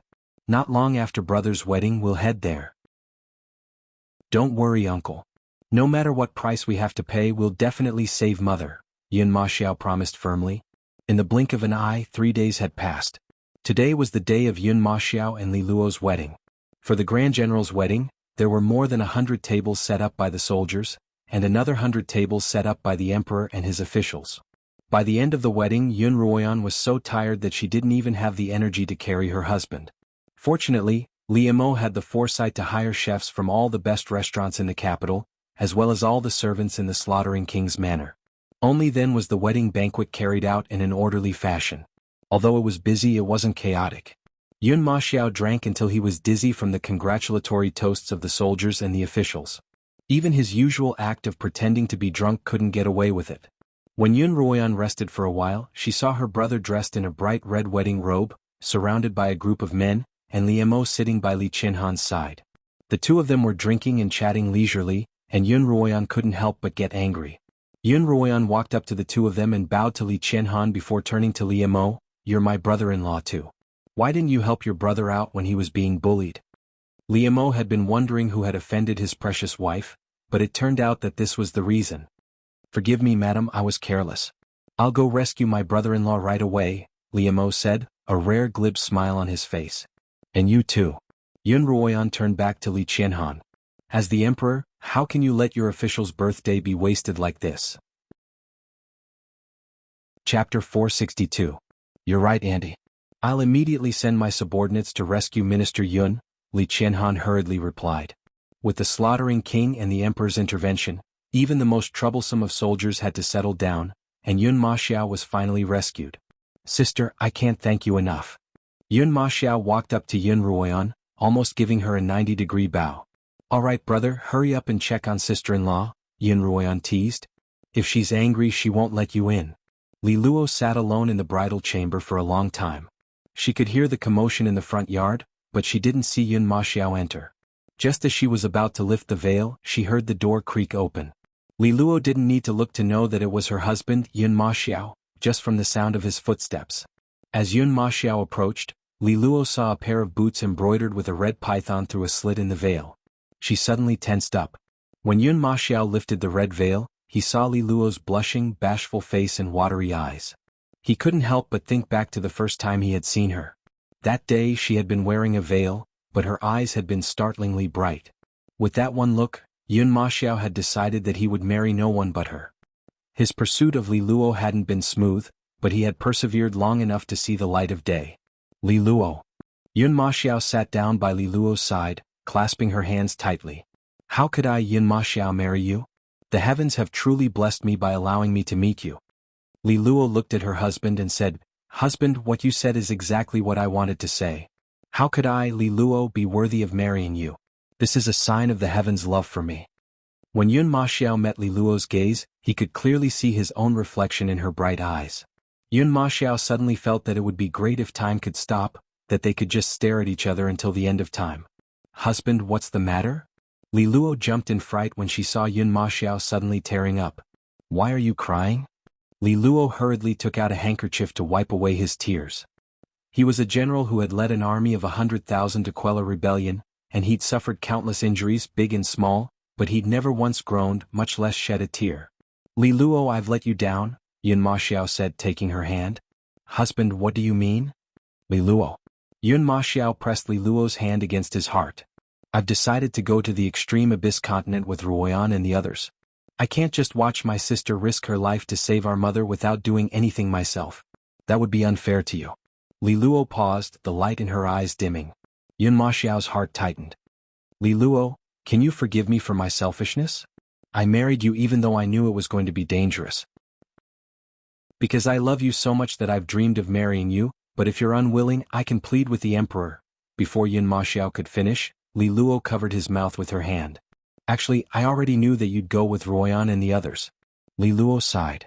I was just waiting for you to say it yourself. I'm sad because I can't bear to leave you, but I'm also proud. If you're unwilling to risk your life for your mother because of me, or for some other reason, I'll look down on you. Li Luo. Yun Ma Xiao planted a deep kiss on her forehead. Thank you. Husband. Li Luo reached out to caress Yun Ma Xiao's face. His face was resolute and handsome, and Li Luo couldn't get enough of it. Chem? Before you go, can you promise me something? What is it? I'd agree to 100 or even 1,000, let alone one. Yun Ma Xiao smiled. Li Luo smiled as well. She leaned close to Yun Ma Xiao's ear and whispered, Can you give me one of your children? Her voice was as soft as sugar silk, and it was accompanied by a fragrant and warm breath, causing Yun Ma Xiao's blood to boil. Li Luo, he murmured hoarsely. The red candles were extinguished, and the veil fluttered down to cover the room. Finally, after sending off the last of the guests and settling the remaining matters, Yun Ruoyan was so tired that she didn't even have the strength to stand. Liemo helped her into the carriage. Ever since Yun Ma Xiao's return, Yun Ruoyan hadn't stayed overnight in the Yun Manor. Now that Yun Ma Xiao had a wife, there was even less of a need for Yun Ruoyan to stay overnight. Is Li Yan asleep? Yun Ruoyan leaned on Li Mo's shoulder and mumbled. Because there were too many guests and it was too noisy, Yun Ruoyan had a maid bring Li Yan back to the Slaughtering King's manor in the evening. He must be asleep by now. Liemo reached out and combed her hair. Yan, you've worked hard today. He's my only brother, so it's only natural. Yun Ruoyan was so tired that she didn't even want to open her eyes, but a blissful smile hung on her face. Yun Ruoyan hadn't thought about the tragic fate of her past life for a long time, but she suddenly remembered it now. Compared to her past life, this one was more than satisfactory. Once she retrieved the holy water from the extreme abyss continent and rescued Lin Yueme, as well as the roaring dragon, Yun Ruoyan would have no more regrets in this life. By the time the carriage arrived at the Slaughtering King's manor, Yun Ruoyan was already fast asleep. Liemo carried her into the courtyard, and as soon as he stepped into the yard, a black shadow darted out of Li Yan's room. She was carrying Li Yan in her arms. Who's there? Liemo's loud shout startled Yun Ruoyan awake. What's wrong, Liemo? What happened? Yun Ruoyan asked. Someone took Li Yan away. As Liemo spoke, he took off on his sword and chased after the black figure with Yun Ruoyan in tow. That person's speed on his sword wasn't as fast as Liemo's, but it seemed to be aided by an external force. Every time Liemo was about to catch up to him, his speed would explode. After 4 hours, the two of them finally caught up to the black-clothed man. Yun Ruoyan also took off on her scarlet eye, blocking the man's path in midair with Liemo. Who are you? Return our son to us. Yun Ruoyan shouted at the black-clothed man. Don't come any closer or I'll kill him. The black-clothed man clutched Li Yan's neck. Stop. Yun Ruoyan and Liemo shouted in unison. Haha, if you don't want to see me strangle your son to death, get out of my way. Where are you taking my son? Yun Ruoyan pressed. Yun Ruoyan, do you think I'll answer your question? What a joke. Yun Ruoyan frowned. Rong Yueshan, if you have a grudge, come at me. What's the big deal about capturing a child? Rong Yueshan took off her mask and smiled at Yun Ruoyan. How did you know it was me? Ha. Yun Ruoyan laughed coldly. We've been enemies for a long time and I know you as well as you know me. Although you've hidden your face and changed your voice, I can guess that it's you just from the way you call out my name. Yun Ruoyan, you're indeed smart. It's my honor to be your opponent, Rong Yueshan continued. Rong Yueshan said in a strange tone, but now that your son is in my hands, I can make you suffer a fate worse than death in the blink of an eye. Just thinking about your suffering makes me indescribably happy. Don't you dare. Liemo's cold voice rang out from behind Rong Yueshan. Rong Yueshan turned back to Liemo. Slaughtering King, don't try to scare me. If I slip up and snap the young master's neck, don't blame me. Rong Yueshan, what will it take for you to let the child go? How about using me in exchange? Yun Ruoyan asked. Yenner, don't be rash, Liemo hurriedly warned. The Slaughtering King wouldn't be willing to use you in exchange. Rong Yueshan said, besides, compared to you, a child is easier to control. Get out of my way or I won't be polite. Rong Yueshan, I'm the one you hate. You kidnapped my child just to threaten us. If you have any requests, feel free to state them. Yun Ruoyan continued. I want you to get out of my way. Rong Yueshan was starting to lose her patience. Yun Ruoyan stared at Rong Yueshan's hands on Li Yan's neck. At first, she had been too anxious to notice, but now she suddenly relaxed. Although Rong Yueshan had pinched Li Yan's neck, it was only a feint. She hadn't touched Li Yan at all. Based on her hatred for her, if she hadn't been trying to threaten her and Liemo, she would have strangled Li Yan to death and made her wish she was dead.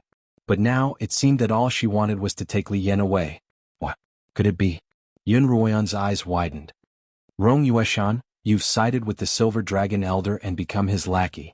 Don't call me a lackey, Rong Yueshan replied coldly. Are you saying that only you're allowed to side with the demonic dragons, but I'm not allowed to side with the silver dragons? I don't care who you side with, but don't even think about taking our child away from us today. Yun Ruoyan was now certain that Rong Yueshan had been ordered by the Silver Dragon Elder to kidnap the child.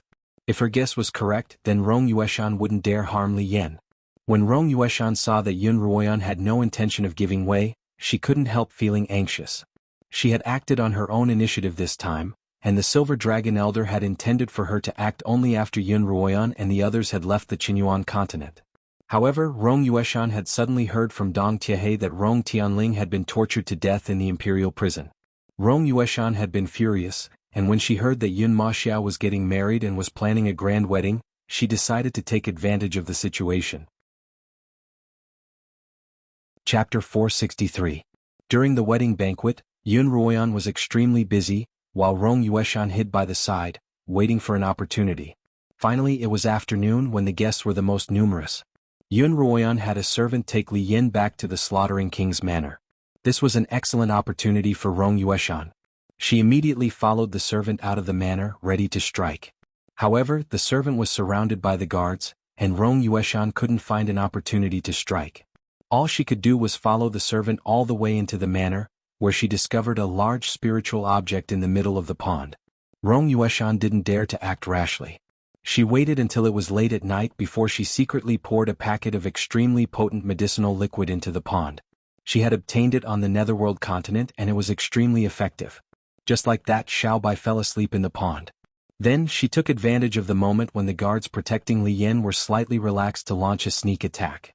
She killed the guards and successfully stole Li Yan into her hands. Coincidentally, Yun Ruoyan and Liemo returned home at this time and bumped into Rong Yueshan, who was carrying Li Yan away.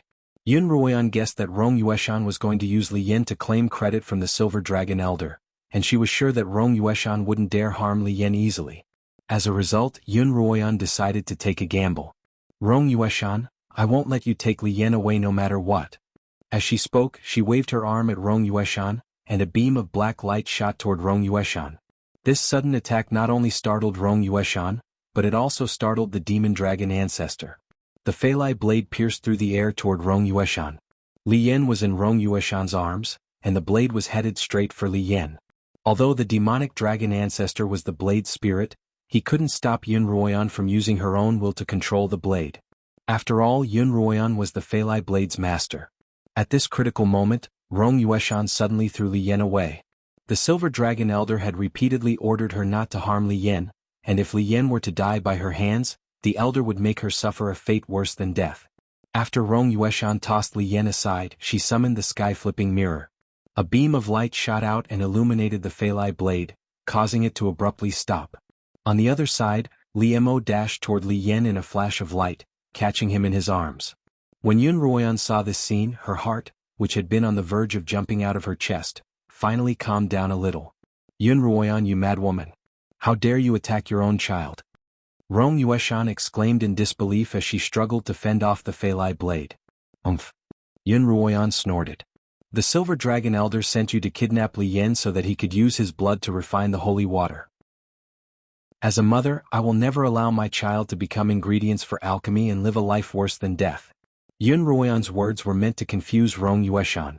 In fact, apart from taking a risk, she was confident that she could change the direction of the Feilai blade before it could harm Li Yan.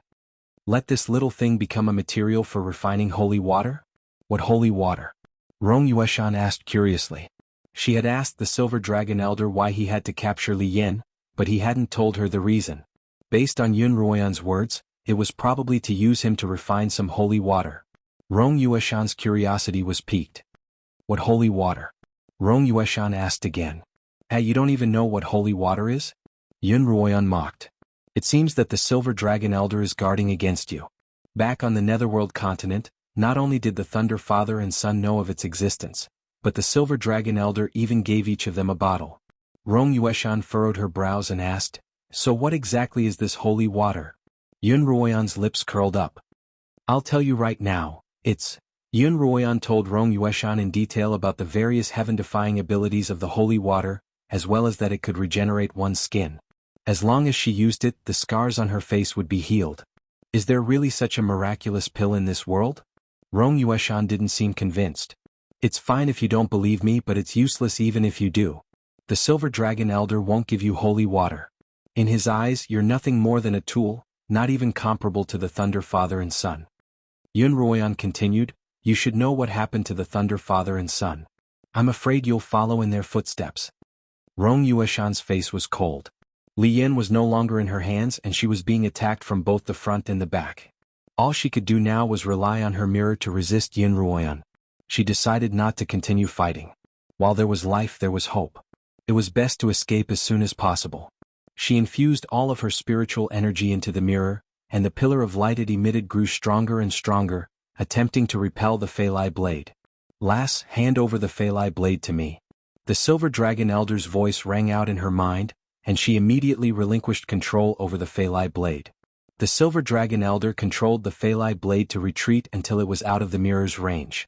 When Rong Yueshan saw this, she immediately tried to find an opportunity to escape.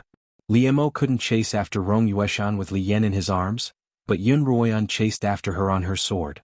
The Feilai blade, on the other hand, flashed past Yun Ruoyan's side and chased after Rong Yueshan at lightning speed. Sensing the danger behind her, Rong Yueshan turned around and summoned her mirror once more. Under the Silver Dragon Elder's control, the Feilai blade charged toward the mirror without a care in the world. Before Rong Yueshan could activate the sky-turning mirror, she felt a huge force explode in her hand. Then she was sent flying by the force of the explosion. It wasn't until she finally stopped in midair that she realized what had happened. She raised her bloodied right hand and to her horror she discovered that the mirror had exploded along with her hand. Not only that, half of her body was a bloody mess, and a large ball of fire was still burning in the distance. Yun Ruoyan, one day I'll pay you back double for what you've done to me. Rong Yueshan spat hatefully as she dragged her injured body away. Yun Ruoyan stared at the blazing ball of fire in front of her in a daze. Only when Li Mo arrived by her side did she react. She turned to Li Mo and murmured, I can't sense the Feilai blade's presence anymore. Will the demonic dragon elder? After the demonic dragon ancestor had threatened Yun Ruoyan more than once, although she was quite annoyed with him, she still couldn't accept his death. After all, the demonic dragon ancestor hadn't done anything to harm her. Why would he be so impulsive? Yun Ruoyan murmured as she stared at the blazing ball of fire. Liamo also looked at the ball of fire. I don't think so. He's not that impulsive. Liamo believed that the demonic dragon elder wasn't the kind of person who would sacrifice his own life to take someone else down with him. Just then the demonic dragon elder's voice rang out in Yun Ruoyan's mind once more. Little girl, I'm not dead yet. Today's not the day of my death. Following this sound, a few black shards flew out of the flames and gathered in front of Yun Ruoyan. The Phalai blade had regained its original form, but this time, there were many more cracks on its blade. The demonic dragon elder's soul appeared on the blade, but it was much fainter than before. Are you all right? Yun Ruoyan asked. I'm not completely dead yet, but my death has come a little earlier than expected. Haha, that Rong Yueshan girl must have shed a layer of her skin even if she's not dead. She won't be a threat to Xiao Lian for a very long time, the demonic dragon elder continued. Also, you'd better hurry up and finish what you need to do. I'll send you to the extreme abyss continent as soon as possible. Little girl, whether you become the demonic dragon elder or not, I'm sending you off anyway. There's no time. Yun Ruoyan looked at the demonic dragon elder, who was much more haggard than before, and her heart ached.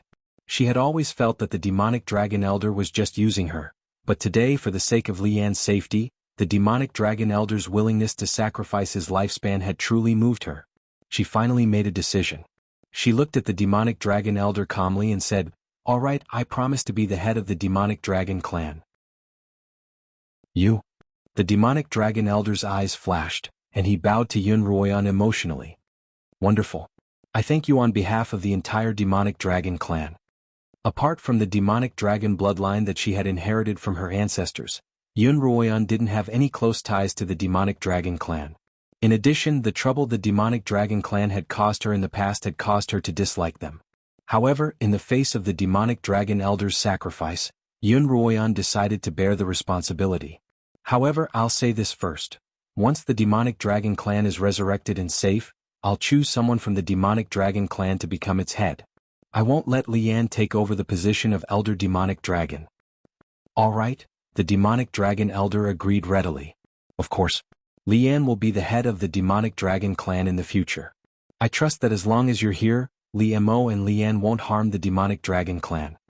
When Yun Ma Xiao learned that Yun Ruoyan and the demonic dragon clan would depart for the demonic dragon clan in half a month, he immediately requested to accompany them. At first, Yun Ruoyan didn't agree. She didn't want both brother and sister to be in danger, and she hoped that Yun Ma Xiao would stay behind to take care of Lin Yueme and the Lin family. Ruoyan, if you don't come back, you won't be able to bring back the holy water, and you won't be able to save Mother. In that case, there'll be no point in me staying behind, Yun Ma Xiao said. Little girl, your brother's cultivation isn't very high, but as the commander of the demonic dragon clan's army, he must be very capable. Perhaps he'll be of great help.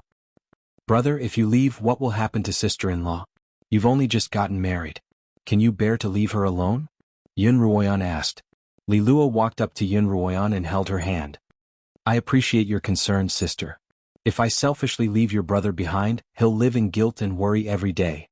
I don't want to see him like that, so let him go with you. I'll wait for you at home. Chapter 464. After much persuasion, Yun Ruoyan finally agreed to let Yun Ma Xiao accompany her to the extreme abyss continent.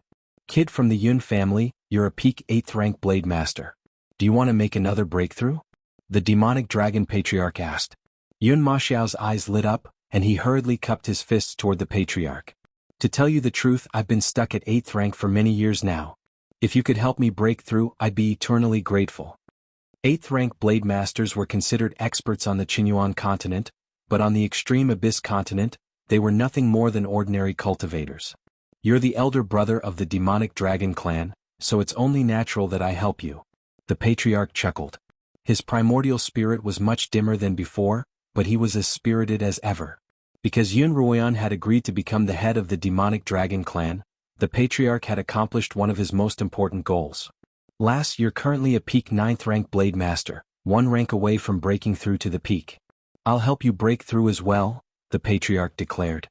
I've only been a peak 9th rank blade master for less than a year, so I should be able to break through on my own.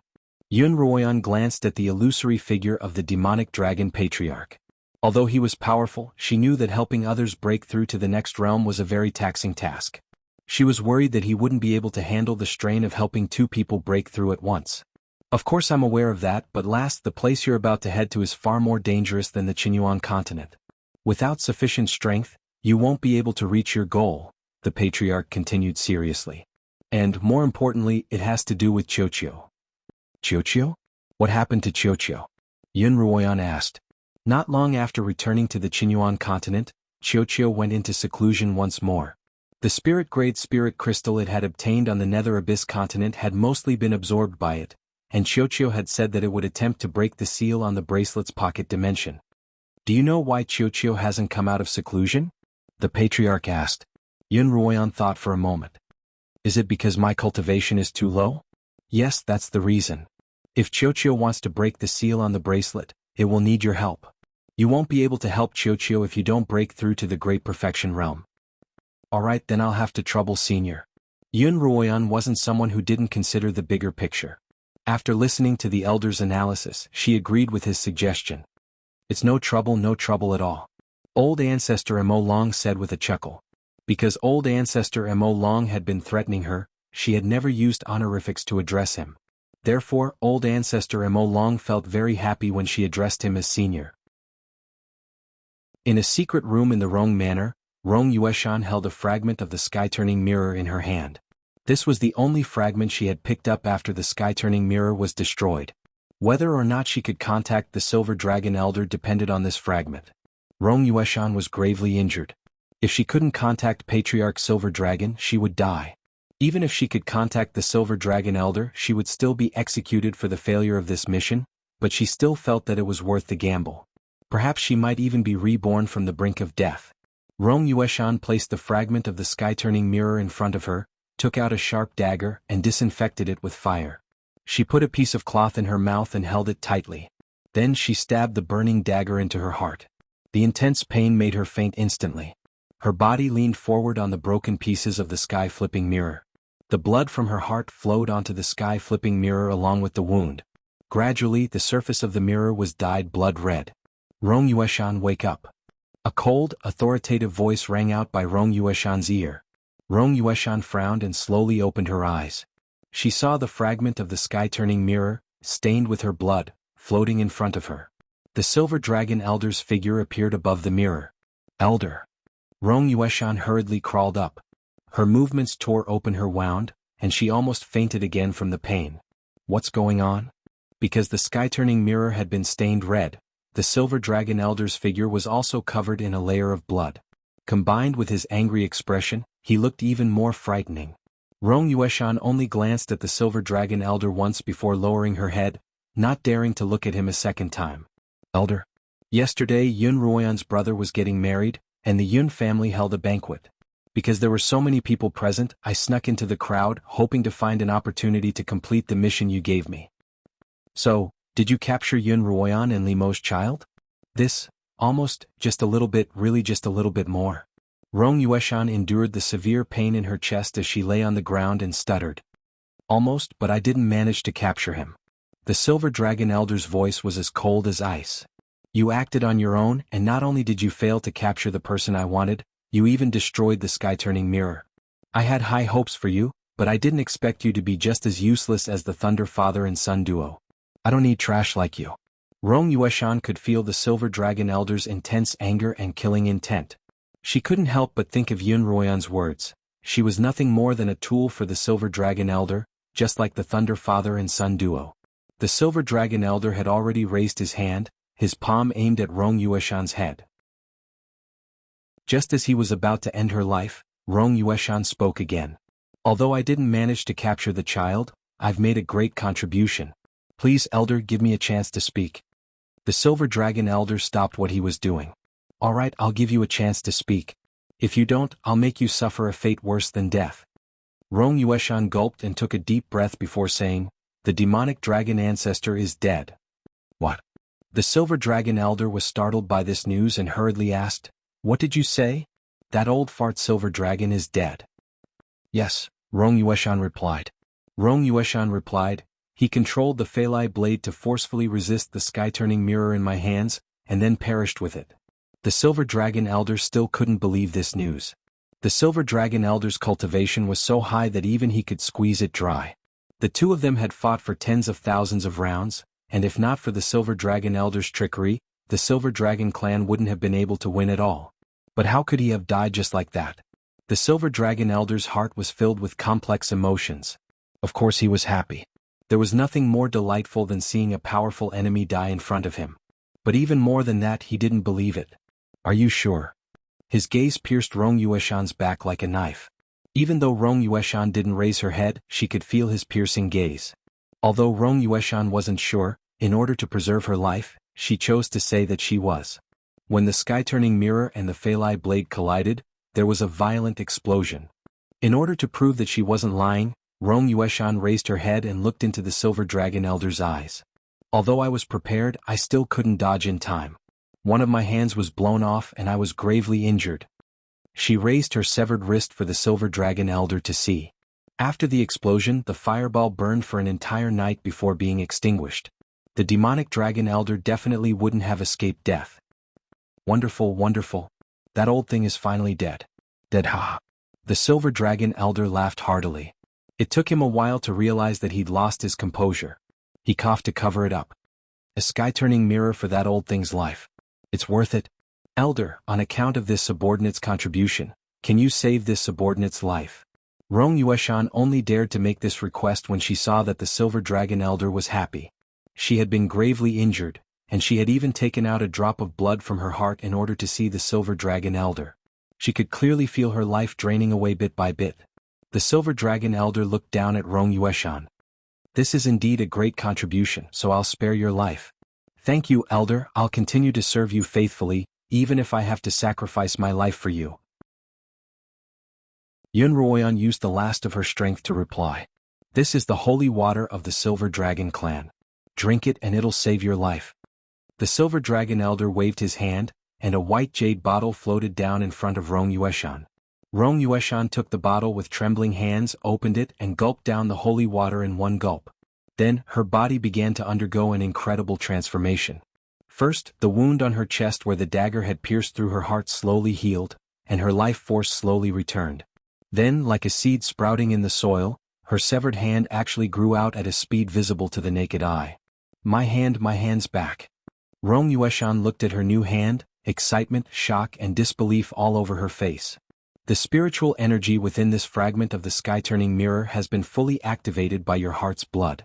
You can only use it once, the Silver Dragon Elder said. I'll bestow upon you an item that will allow you to communicate with me at a critical moment. The Silver Dragon Elder gave Rong Yueshan a talisman that could only be used 3 times. He had her remain on the Xuanhuan continent to complete her unfinished mission. Remember, this time you can't act on your own. If you don't complete your mission, all of your contributions will be erased, the Silver Dragon Elder warned. Yes, Elder. Rong Yueshan kowtowed deeply to the Silver Dragon Elder. By the time she raised her head, the Silver Dragon Elder had disappeared, and the fragment of the sky-turning mirror had turned to dust with a bang. Xuanhuan, Rong Yueshan, will make you taste what it's like to lose a loved one. Chapter 465. Rong Yueshan decided to hide in the Rong Manor and not act rashly. However, she continued to disguise herself as a beggar or a peddler, patrolling the vicinity of the Yun Manor and the Slaughtering King's Manor, waiting for Xuanhuan's group to leave so that she could make another move on Li Yan. Li Mo dispatched a large number of guards to reinforce the Slaughtering King's Manor's security, as well as a number of people to search for Rong Yueshan's whereabouts within the capital. However, Rong Yueshan was too cunning. After many years of cultivation and the guidance of the Silver Dragon Elder, she had already become a 9th-rank blade master. The Slaughtering King's Mo way was no match for her, and she was able to easily evade his detection. Patriarch Demonic Dragon Xuanhuan Maxiao, and the others were all preparing for their next breakthrough into seclusion. As long as Li Yan was safe, they didn't have time to worry about Rong Yueshan.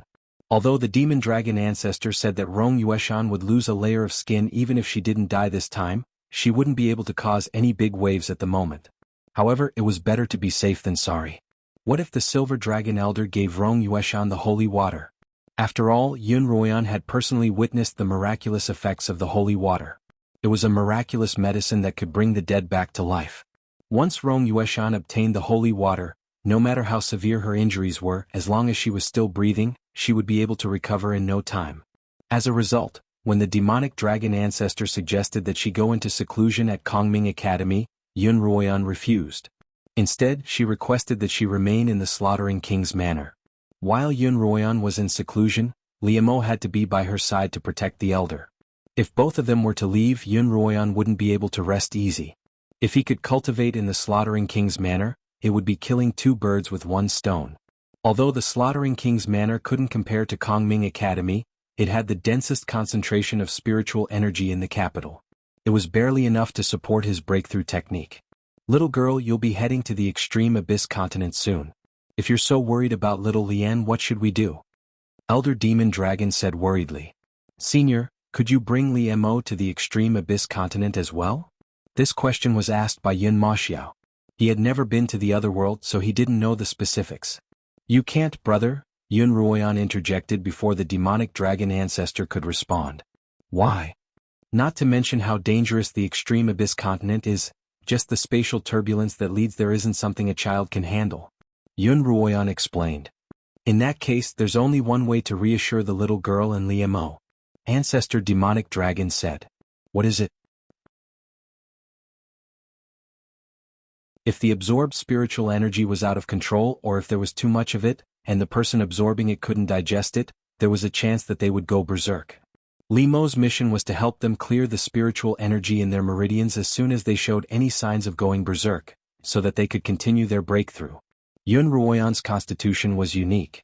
Even if her meridians were overburdened by spiritual energy, she would be able to repair them quickly. As a result, she was able to absorb and refine spiritual energy quickly and fiercely.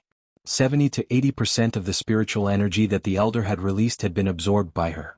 Although Yun Maxiao had only absorbed 20 to 30%, he still showed signs of going berserk after 2 days and 1 night.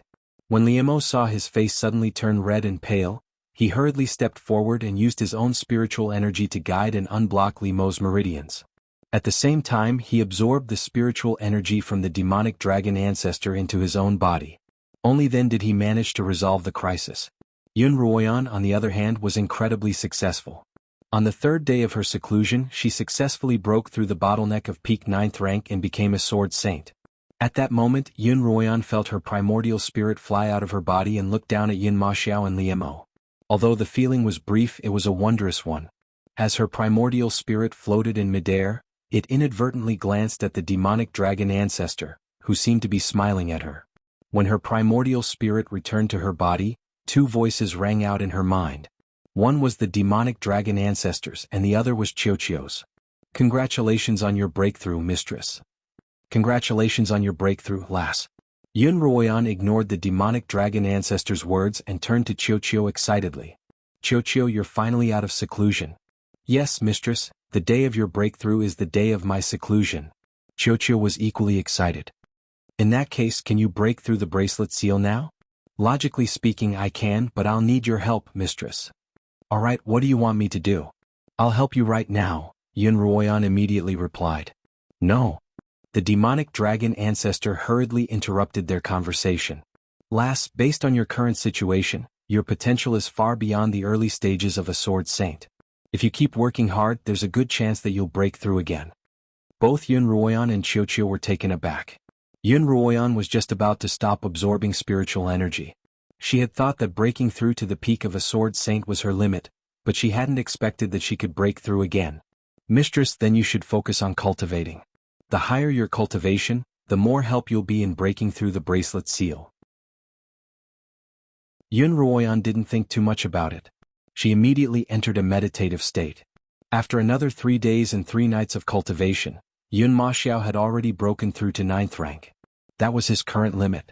Now that Xuanhuan was the only one left in the formation, she could feel the spiritual energy in her meridians reaching an incomparably abundant state. Xuanhuan was extremely familiar with this state. She had experienced it just 3 days ago, and she was already mentally prepared to break through again. Yun Maxiao and Liemo were sitting together, their gazes focused on Yunruoyan. The two of them watched as a thin layer of red spiritual energy formed around Yunruoyan's body. The red spiritual energy grew thicker and thicker, and in the end tiny flames began to silently explode from it, like little red flowers that had bloomed and then withered. It was quite a sight to behold. "Liemo, what's going on with Ruoyan?" Yun Maxiao asked Liemo. He had never seen anything like this before, and he was both curious and worried. "Ruoyan's about to break through to second rank." Liemo's eyes and mouth were full of smiles. "You're saying that Ruoyan's about to break through to second rank?" Yun Maxiao repeated Liemo's words in disbelief. It was no wonder that he was so shocked. Being able to break through to second rank was already a top-notch existence on the Xuanhuan continent, let alone second rank. Just a few days ago she'd been a peak 9th rank blade master, but in just a few short days she'd broken through to become a second rank sword saint. Such a frightening rate of improvement was unprecedented on the Xuanhuan continent. By the time Yun Maxiao had finally digested this fact and was so happy that he couldn't control himself, Yun Ruoyan had finally completed the last step of breaking through to second level. The fire-attuned spiritual energy that had seeped out of her body was absorbed into her spiritual vortex. As Yun Ruoyan looked at the fire-attuned spiritual energy in her dantian, she couldn't help but sigh. When she had begun cultivating again after her rebirth, her spiritual vortex had been like a small river that was about to dry up, and that small river had finally become the vast ocean it was today. "You still haven't reached the peak, and there's still a lot of room for improvement." Just as Yun Ruoyan was feeling incredibly good, the demonic dragon ancestor's voice echoed throughout her spiritual vortex.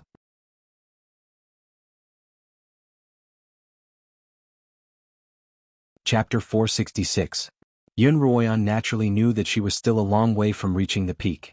Liemo had once told her that there were 9 ranks of peak blade masters. Now that she had broken through to the second rank, there were 7 more to go. "What does the peak of cultivation look like?" Yun Ruoyan asked. "No one knows because as far as I know, no one has ever reached the peak of cultivation." "Is it possible that no one on the extreme abyss continent has ever reached the peak of cultivation?" Yun Ruoyan pressed. "There are legends, but I've never seen it with my own eyes. 10,000 years ago before I passed away I was a peak 8th rank blade master, a peak level blade master. I thought that I would be able to break through to peak 9th rank, but unfortunately, I fell for the Silver Dragon Elder's tricks and wasted all my efforts." Yun Ruoyan could understand the elder's grief and indignation at having lost 10,000 years of cultivation. How high was the Silver Dragon Elder's cultivation? "I don't think he could even defeat your primordial spirit," Yun Ruoyan replied. 10,000 years ago, he had just become an elder of the Silver Dragon clan, and his cultivation had only just broken through to 5th rank. However, the last time I fought him, I discovered that he was only a 7th rank blade master. It's clear that for the past 10,000 years, he's been so focused on refining the holy water that he's neglected his cultivation." "What a joke," the elder laughed coldly. 7th rank blade master, Yun Ruoyan mused. "Liemo's cultivation is the highest among the 3 of us, but he's only a 3rd rank blade master. I've only just reached 2nd rank, and my brother hasn't even reached that level yet. Even if the 3 of us work together, we wouldn't be a match for the Silver Dragon Elder. That's why you can't fight him head-on as soon as you enter the extreme abyss continent, or you'll die. However, given your abilities, it's not impossible for the 3 of you to hide on the continent and find opportunities to approach the Silver Dragon Elder. And don't forget xianxia. Once it breaks through the bracelet seal, the one with the highest cultivation among the 3 of you won't be Liemo, but xianxia." "Yes, master, don't forget about xianxia," xianxia said hurriedly. "Alright, as long as we work together, we'll definitely be able to kill the Silver Dragon Elder, obtain the holy water and save my mother." Yun Ruoyan encouraged herself as much as she could. Liemo and Yun Maxiao saw that the formation had dimmed, but Yun Ruoyan was still sitting cross-legged like a boulder. They didn't know what was going on and didn't dare disturb her, but when they heard Yun Ruoyan's bold declaration, they couldn't help but laugh. This was especially true of Yun Maxiao. His laughter reverberated throughout the chamber, even reaching the outside. Xuanhuan couldn't help but open the stone door and poke his head in to see what was going on. When he saw his master, his consort, and General Yun all beaming with joy, he knew that his seclusion this time was a success. He immediately went out to inform Li Luo that he was safe. Over the past 10 days, Li Luo had come to check on him 4 or 5 times a day. As soon as Xuanhuan walked out, he bumped into her. "They're out of seclusion," Xuanhuan said to Li Luo. Without another word, Li Luo stuffed the lunchbox into Su Nan's hands and entered the outer chamber of the chamber. Even before she entered, she could hear the sounds of laughter coming from within, Yun Maxiao's voice the loudest of all. Li Luo's heart, which had been restless for the past 10 days, finally calmed down. Sister, you're really amazing. You actually managed to break through to second-level Blade Master in one go. As your older brother, I can't even begin to compare. Yun Maxiao laughed. By now, Yun Ruoyan had completely woken up from her cultivation. She and Liu Mo were holding hands, basking in the joy of breaking through together. Brother, you don't have to be so humble, Yun Ruoyan smiled. Yun Ruoyan smiled. On the Xuanhuan continent, a 9th-rank Blade Master is already considered an expert. In front of you and Liu Mo, my cultivation is child's play. I just hope that I won't be a burden to you and Liu Mo. Yun Maxiao's voice was a little dejected as he spoke. He had always wanted to protect Yun Ruoyan, to give her something to rely on, but he always found that she didn't need his protection at all. Whether it was in the past or now, Yun Maxiao was naturally happy for her, but he couldn't help but feel a little regretful. Brother, don't be discouraged, Yun Ruoyan began. When Liu Mo and I first met, he was only a peak 9th-rank Blade Master, and he only broke through to become a Sword Saint when we were about to enter the alternate dimension. It's only in the past 2 years that his cultivation has increased by leaps and bounds.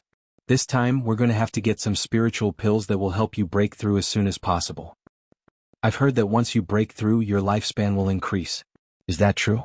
Yun Maxiao asked. There weren't any Sword Saints on the Xuanhuan continent, and even if there were, they were old monsters who lived in seclusion. As a result, most people had only heard of them in legends. Yun Ruoyan and Liu Mo glanced at each other.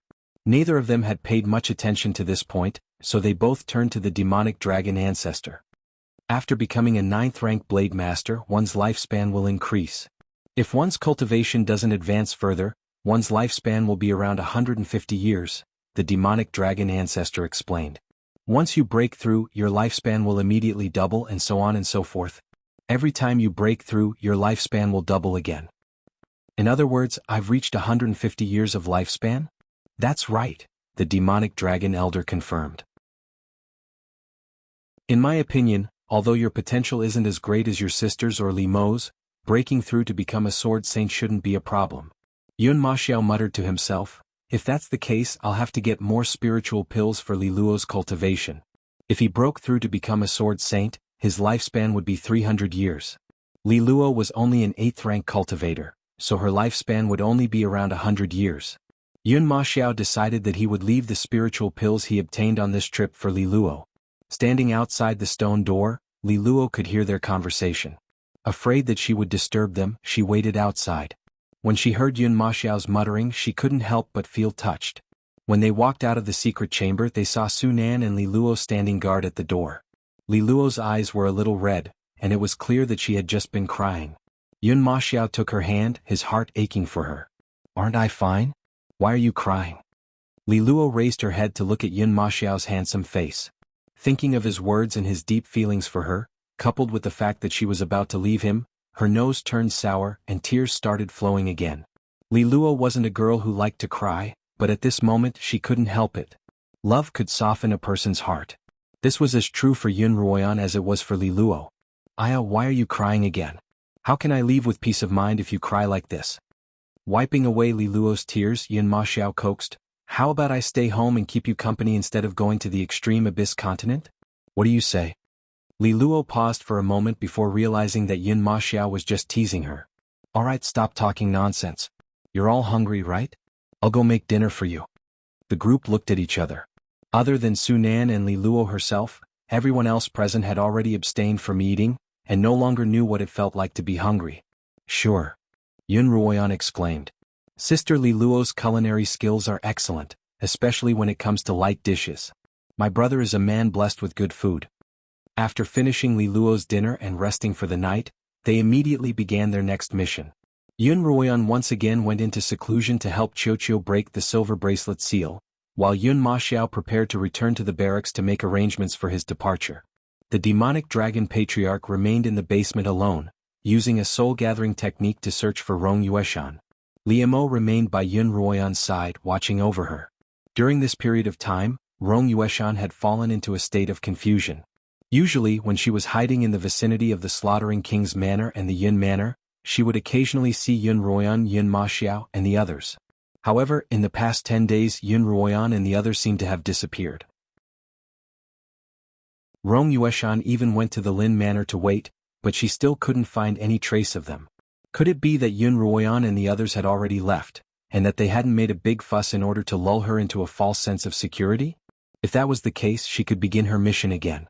During this period of time, her portrait had been plastered all over the city, and the MO guards had been searching for her everywhere.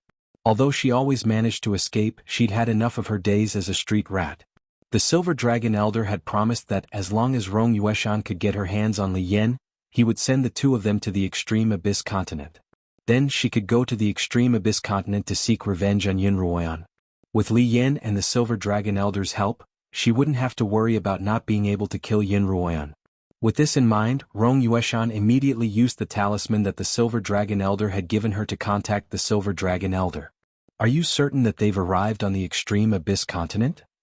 Elder, I've been keeping an eye on Yun Ruoyan and the others, but it's as if they've evaporated into thin air. Other than sneaking to the Extreme Abyss continent, I don't know where else they could have gone. They're very cunning, and they must have been afraid that I'd informed the Elder in advance.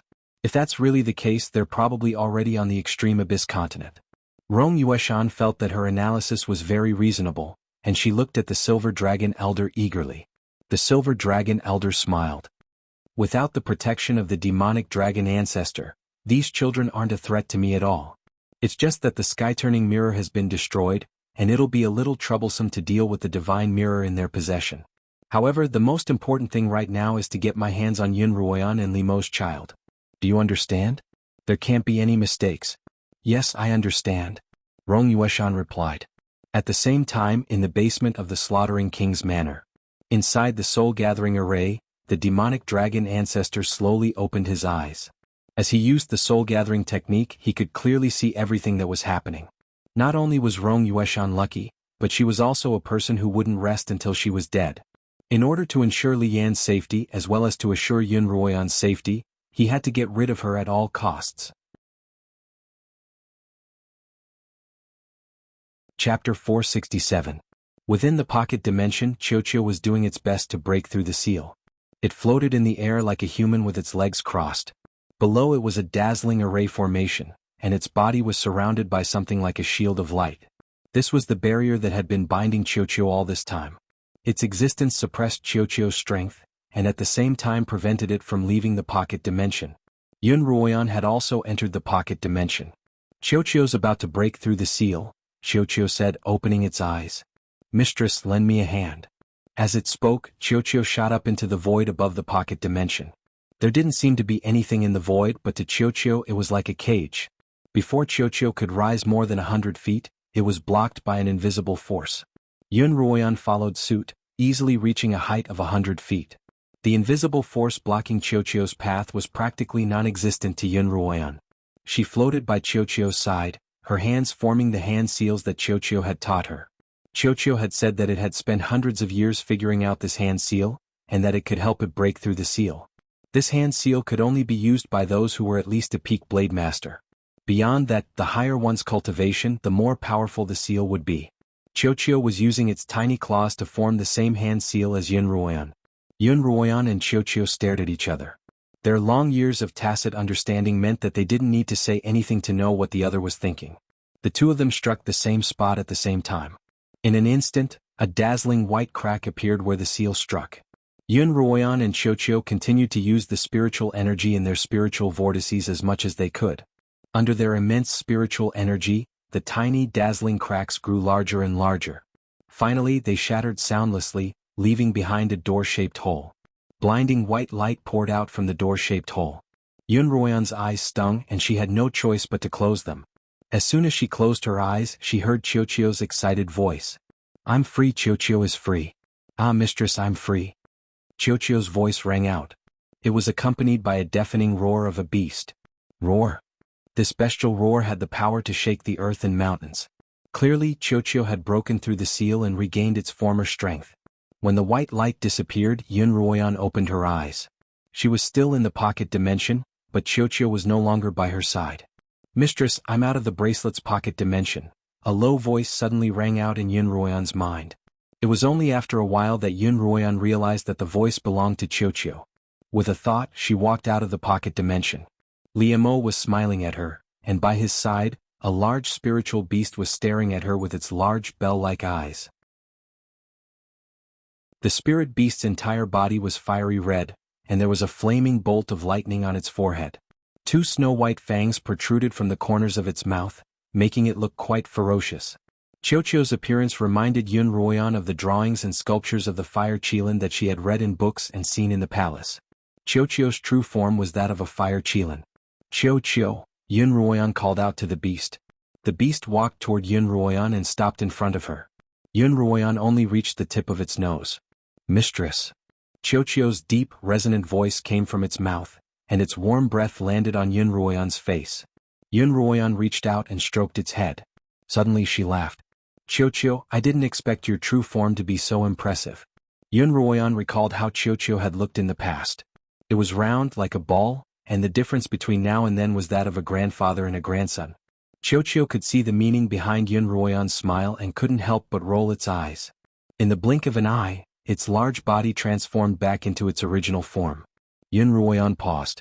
So you can change back to your original form? That's great.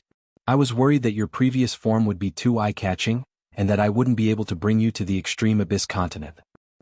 I have 2 forms now, Xiao replied. That was my battle form. Usually I keep this small form so that it's easier for me to move around. That's great. Xuanhuan crouched down just as she had in the pocket dimension, and stretched out her arms toward Xiao. Xiao leaped into Xuanhuan's embrace, and the 2 of them began to play together. Xiao was so excited that it kept rubbing its nose against Xuanhuan's face to express its excitement. Xuanhuan couldn't stop giggling as she was tickled. Liemo's face darkened, however, because Xiao was male. Liemo stepped forward without a sound, reached out, and pulled Xiao out of Xuanhuan's arms. Liemo, what are you doing? Xiao cried out. Nothing, I just haven't been intimate with you in a long time. Liemo hugged Xiao tightly in his arms. Old friend, let's get to know each other as well. Now that Xiao had broken through its seal, not only could it maintain its small form, but it could also enter the pocket dimension in the pocket dimension. As a result, bringing Xiao to the extreme abyss continent wasn't a problem at all. Yun Maxiao and Li Luo rested for a night at the Slaughtering King's manor.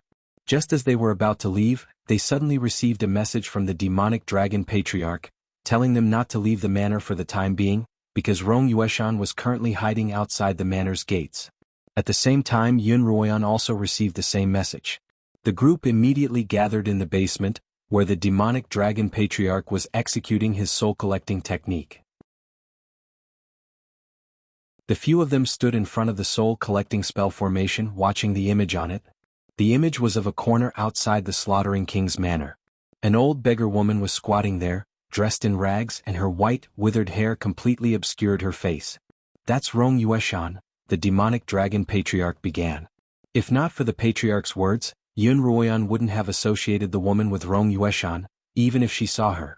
Just as Xuanhuan was staring at the old woman in the image, she suddenly raised her head, revealing a pair of eyes that were filled with malice. The Silver Dragon Patriarch sure was generous enough to give Rong Yueshan some holy water, Xuanhuan commented. But since she's delivered herself to our doorstep, it's saved us a lot of trouble. With Xuanhuan's current cultivation, killing Rong Yueshan would be a piece of cake.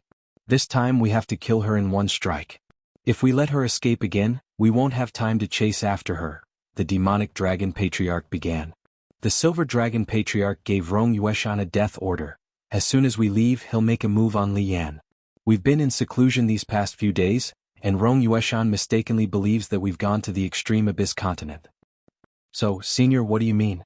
The demonic dragon patriarch looked at the image. She's already been waiting outside for more than 10 days, and if nothing unexpected happens, she'll make her move in the next few days. All we have to do is wait for her to walk right into our trap, and we'll be able to catch her like a turtle in a jar. In order to lure Rong Yueshan into action as soon as possible in the afternoon, after careful consideration, they had a maidservant carry Lian to the Yun Manor. Along the way they were protected by a large number of guards, and Xuanhuan and Liemo were hidden nearby. If Rong Yueshan made a move, the 2 of them would kill her on the spot. Unlike Xuanhuan, Rong Yueshan didn't make a move. Unlike Xuanhuan, she preferred to act with a plan. In a situation like this, she instinctively chose not to make a move. Yuxian followed behind the carriage.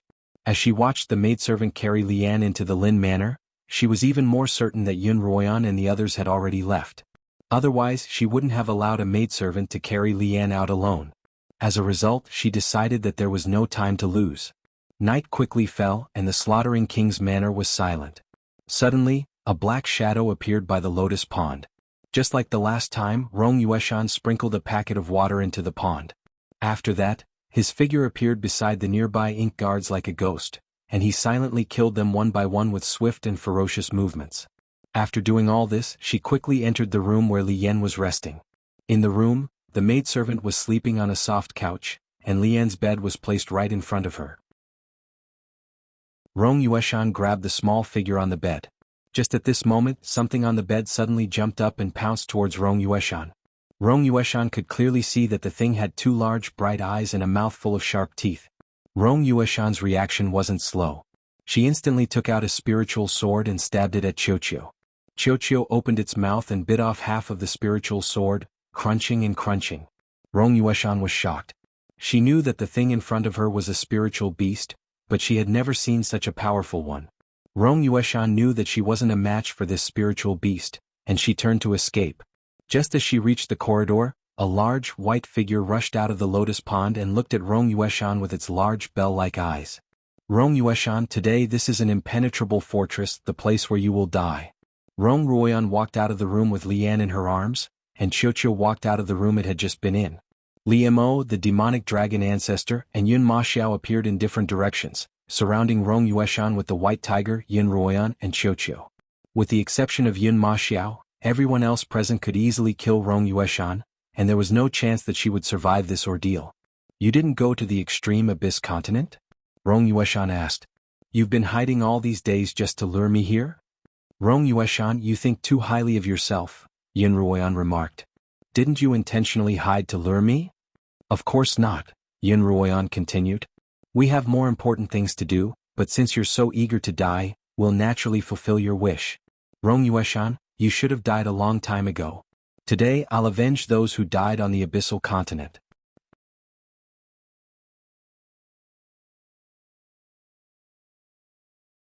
Chapter 468. As Xuanhuan spoke, she hugged Lian with one hand and shot a dazzling fireball at Yuxian with the other. This fireball was much smaller than the one she released before she broke through to the Great Perfection Realm, but its power and speed were many times faster than the one she released before she broke through the Great Perfection Realm. Before Yuxian could dodge, the fireball was right in front of her. Before she could even react, it had set her body on fire. Ah! Yuxian cried out in pain.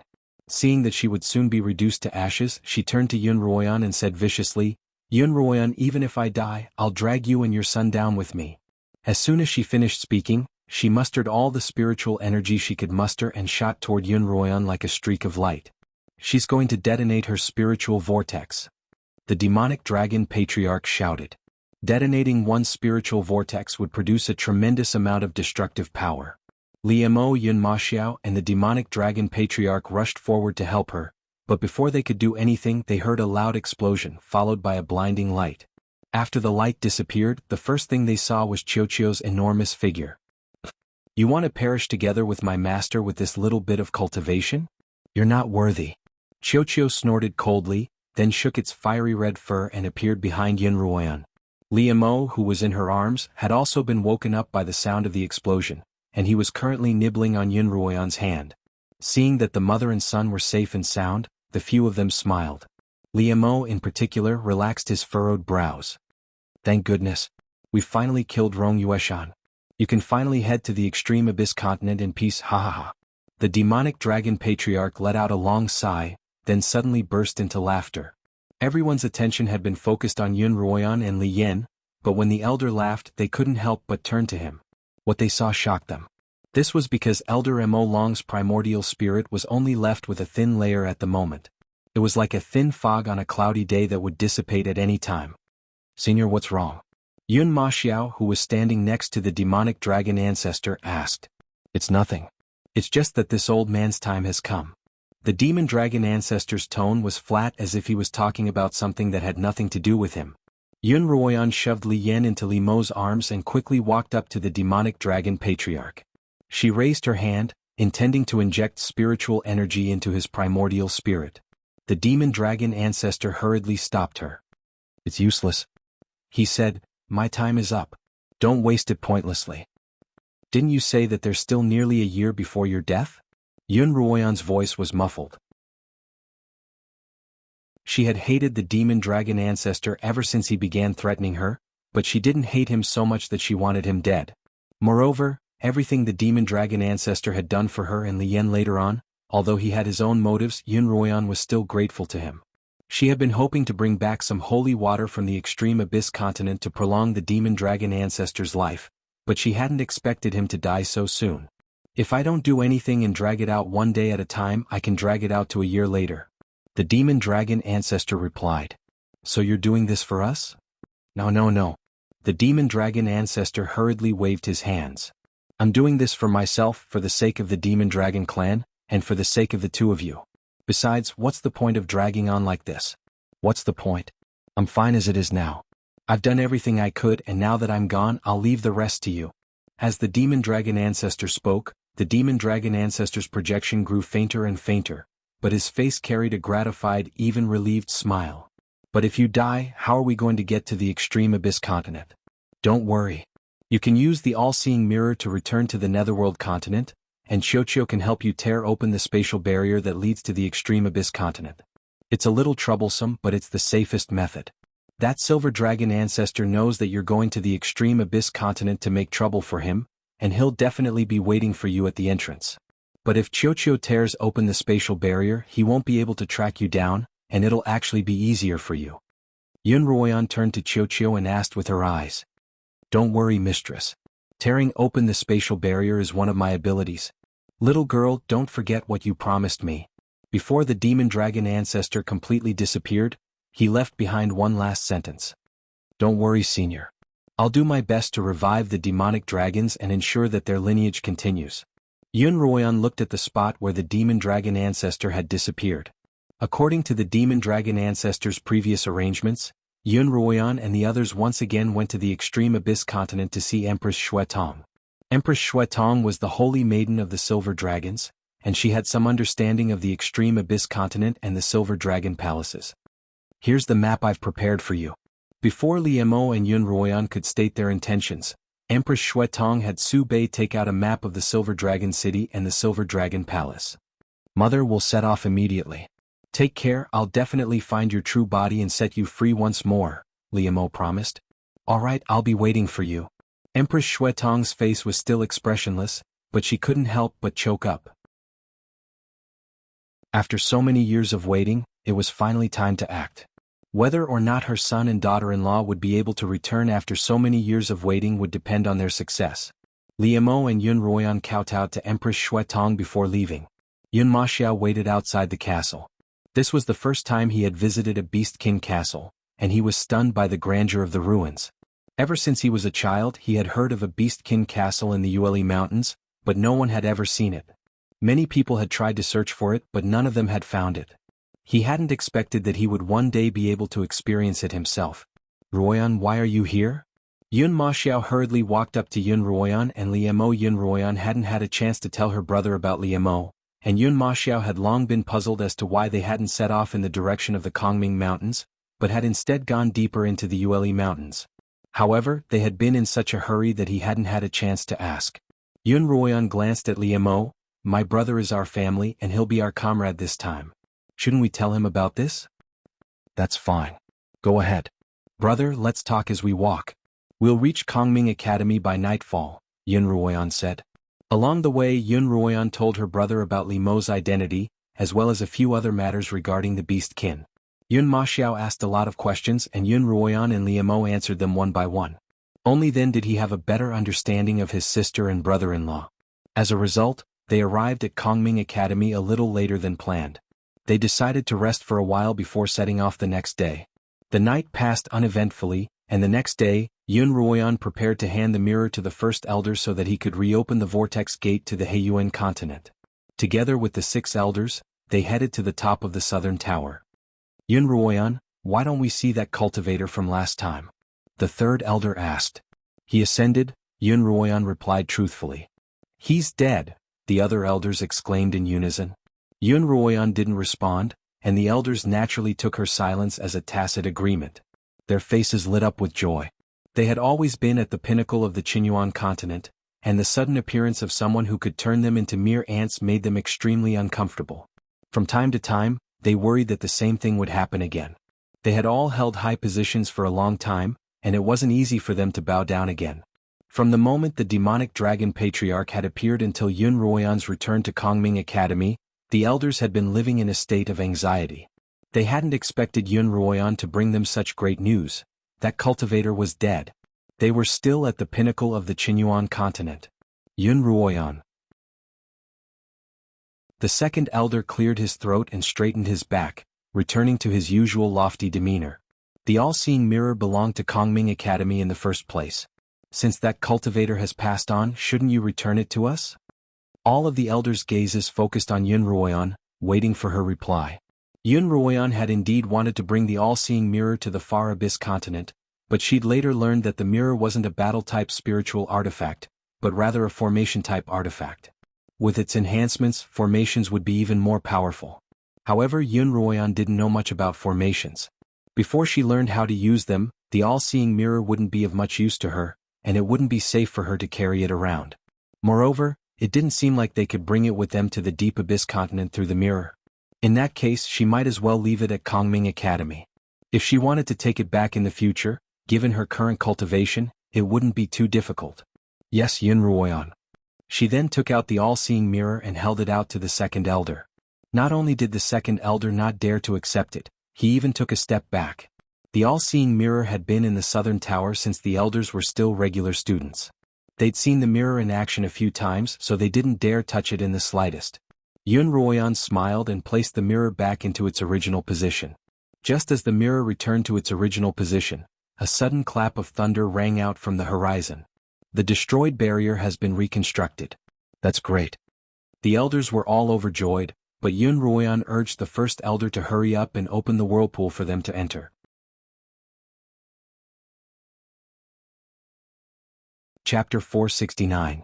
At Xuanhuan's urging, the first elder opened the vortex, with Liemo in front and Xuanhuan at the back, trapping Xuanhuan in the middle. The blades of wind here were still as sharp as ever. But to Xuanhuan they couldn't cause her any harm. Of the three of them, Xuanhuan was the only one who was more affected. Originally, he had wanted to rely on his own cultivation to survive, but the spiritual membrane on his body had been pierced by a wave of blades of wind, and his body immediately became erratic. Fortunately, Xuanhuan and Liemo had been paying attention to him the entire time. The two of them reached out to grab him at the same time, then covered him with their own spiritual membranes. The three of them flew steadily through the vortex of blades. No wonder you said we couldn't bring Xiao Lian here. The blades of wind here are truly powerful, Xuanhuan murmured. That's right, Liemo replied. Cultivators below 8th rank aren't allowed to enter. As he said this, he couldn't help but think back to a few years ago, when Xuanhuan had resolutely jumped into this vortex of blades of wind with him despite her severe injuries. If not for Xuanhuan's insistence, they wouldn't have been able to have Xiao Lian so quickly. Liemo couldn't help but smile. Xuanhuan happened to see Liemo's expression, and he was a little puzzled as to why the usually cold slaughtering king was so happy. Suddenly Xuanhuan spoke up. The exit's up ahead. Xuanhuan followed Xuanhuan's line of sight and saw a whirlpool-shaped exit. Xuanhuan and Liemo rushed into the whirlpool with Xuanhuan in tow. What appeared before Xuanhuan was a vast ocean and a clear blue sky. The three of them had already summoned their swords and were hovering between the ocean and the sky. As soon as the three of them stabilized, Xuanhuan summoned Xiao from her pocket dimension. Xiao, can you tear through space here? Xuanhuan asked. Xiao crouched in Xuanhuan's lap and looked around. This is a good place. Let's do it here. Master, let me borrow your bracelet. Xuanhuan took off the bracelet and handed it to Xiao. Xiao grabbed the bracelet with its claws and tossed it into the air. As it floated in the air, the bracelet slowly grew until it was the size of a millstone. Xiao jumped off Xuanhuan's lap, then transformed into its battle form and landed on top of the silver bracelet. Master, you guys back off first, Xiao said to the three of them. The three of them retreated behind Xiao. Xiaoqiu stood on its two legs and raised its front paws. Spiritual energy surged around its body, causing its fur and the clothes of Xuanhuan and the others to flutter in the wind. Xiaoqiu suddenly let out a deafening roar in the air. Accompanied by this roar, Xiaoqiu's sharp claws clawed at the void. As if metal was rubbing against each other, Chirp's sharp claws created sparks in the air. The three of them couldn't help but widen their eyes when they saw these sparks, because they clearly saw that there was a cut where Xiaoqiu's claws had scratched. Xiaoqiu stuffed both of its claws into the opening and then slowly tore the small opening. Master Liamo Yunma, quickly go in. Xiaoqiu turned around and called out to the three of them. The three of them immediately stepped forward. Liamo was the first to enter, followed by Yunma and Yunruoyan. Once all three of them had entered, Xiaoqiu entered the silver bracelet, which transformed into a streak of light that followed behind Yunruoyan. The three of them had finally reached the extreme abyss continent. It was as if they had stepped from day to night. At the moment, the extreme abyss continent was dark, but their surroundings were snow-white. Empress Xuetong had told them that the extreme abyss continent was covered in snow all year round, and that the snow was rich in spiritual energy that could be absorbed during cultivation, making it much easier than absorbing spiritual energy from heaven and earth. The three of them looked around.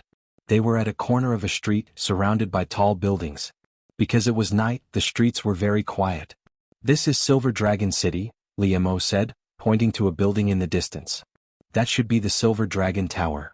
The building towered into the clouds, and there was something at the top of the tower that glowed brightly. This particular building was marked on the map. Empress Xuetong had also said that the Silver Dragon Tower would be visible as long as they were in Silver Dragon City. The Silver Dragon Tower was built right in front of the Silver Dragon Castle, and they would be able to reach the castle by heading toward it. The three of them were very happy to have found their target. There's an inn over there. Let's rest for the night and move out tomorrow, Liamo said. The extreme abyss continent also used spirit stones, and both Yunruoyan and Liamo had quite a few in their storage rings. The three of them had barely taken 2 steps toward the inn when they saw a patrol team coming out from the left corner of the street. These people were all dressed in white warrior robes, and they were walking toward Yunruoyan's group. The three of them couldn't help but quicken their pace. Stop! A warrior at the front of the group called out to the three of them, and the three of them stopped in their tracks. Who are you? Don't you know that there's a night curfew in Silver Dragon City? The warrior asked as he walked toward the three of them. The three of them had all put on white cloaks before entering the city, and their hoods covered their heads and faces. The warrior walked up to Yunruoyan, who was closest to them, and grabbed her by the shoulder. When Liamo saw this, he grabbed the warrior's wrist and took off his hood with his other hand, revealing a face that looked as if it had been sculpted from ice. His silver hair fell over his shoulders, and his icy blue eyes stared coldly at the warrior. The guard immediately avoided Liamo's gaze as if he had been greatly frightened.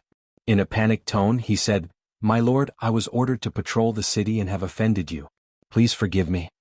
Empress Xuetong had once told them that the people of the extreme abyss continent were divided into different ranks.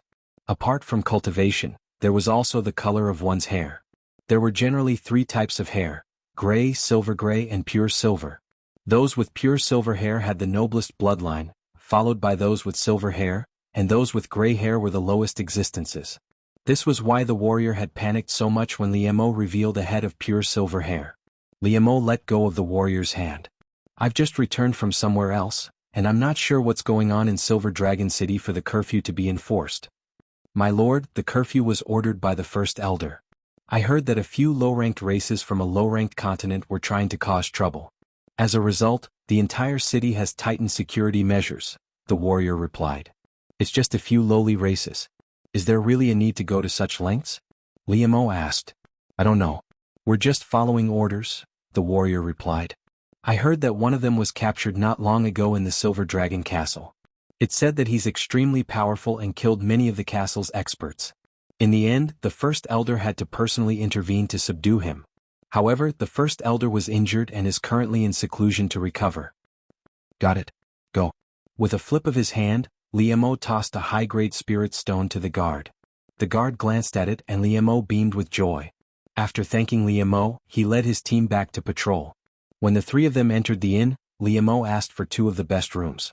The innkeeper, dressed in a thick fur coat, personally led the 3 of them upstairs.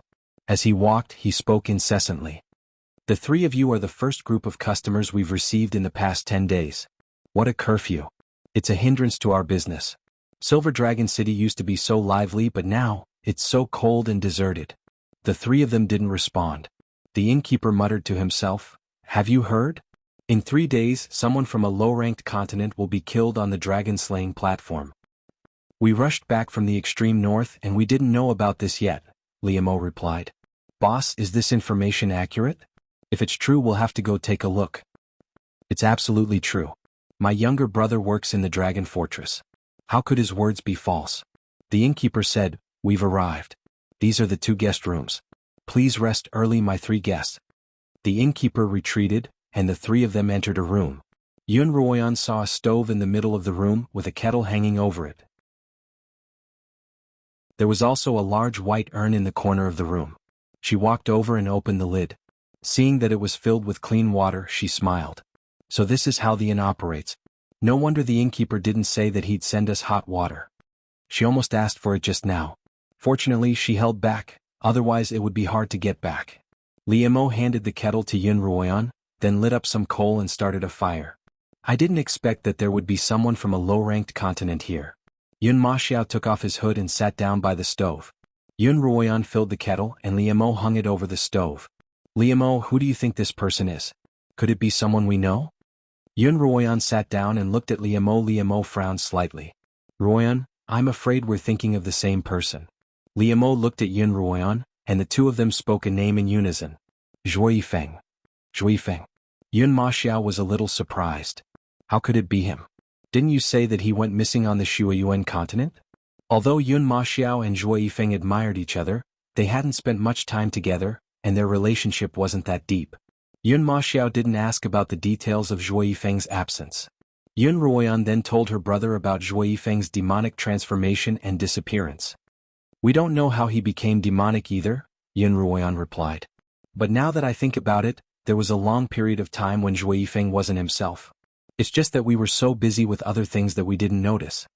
When Zhuifeng had suddenly confessed to her, Xuanhuan had been shocked and angry, but she hadn't thought of anything else. Moreover, Zhuifeng's cultivation had increased by leaps and bounds.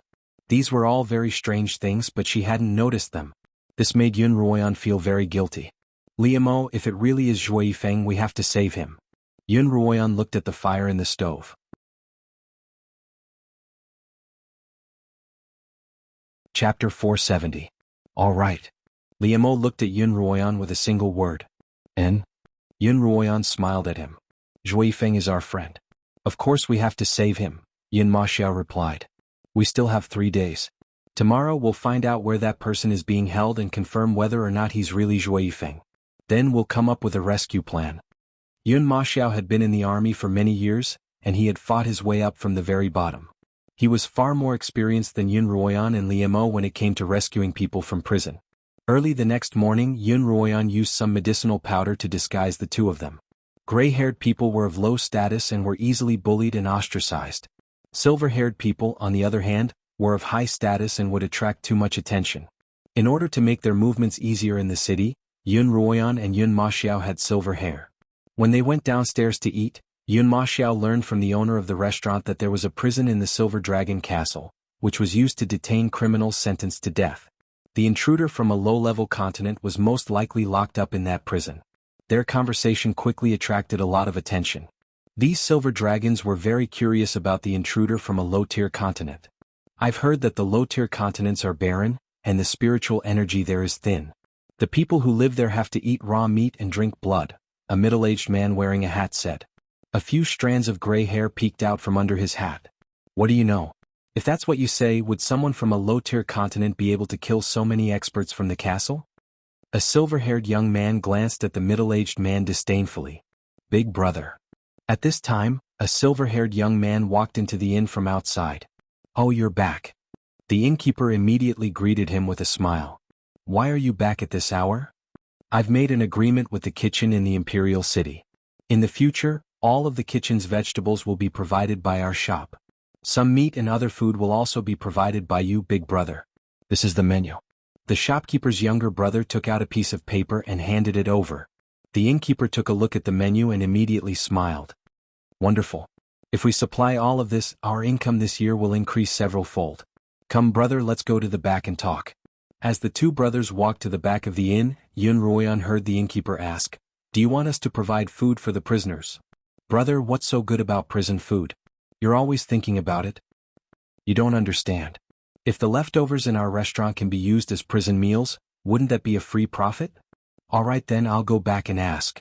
Xuanhuan's group of three exchanged glances.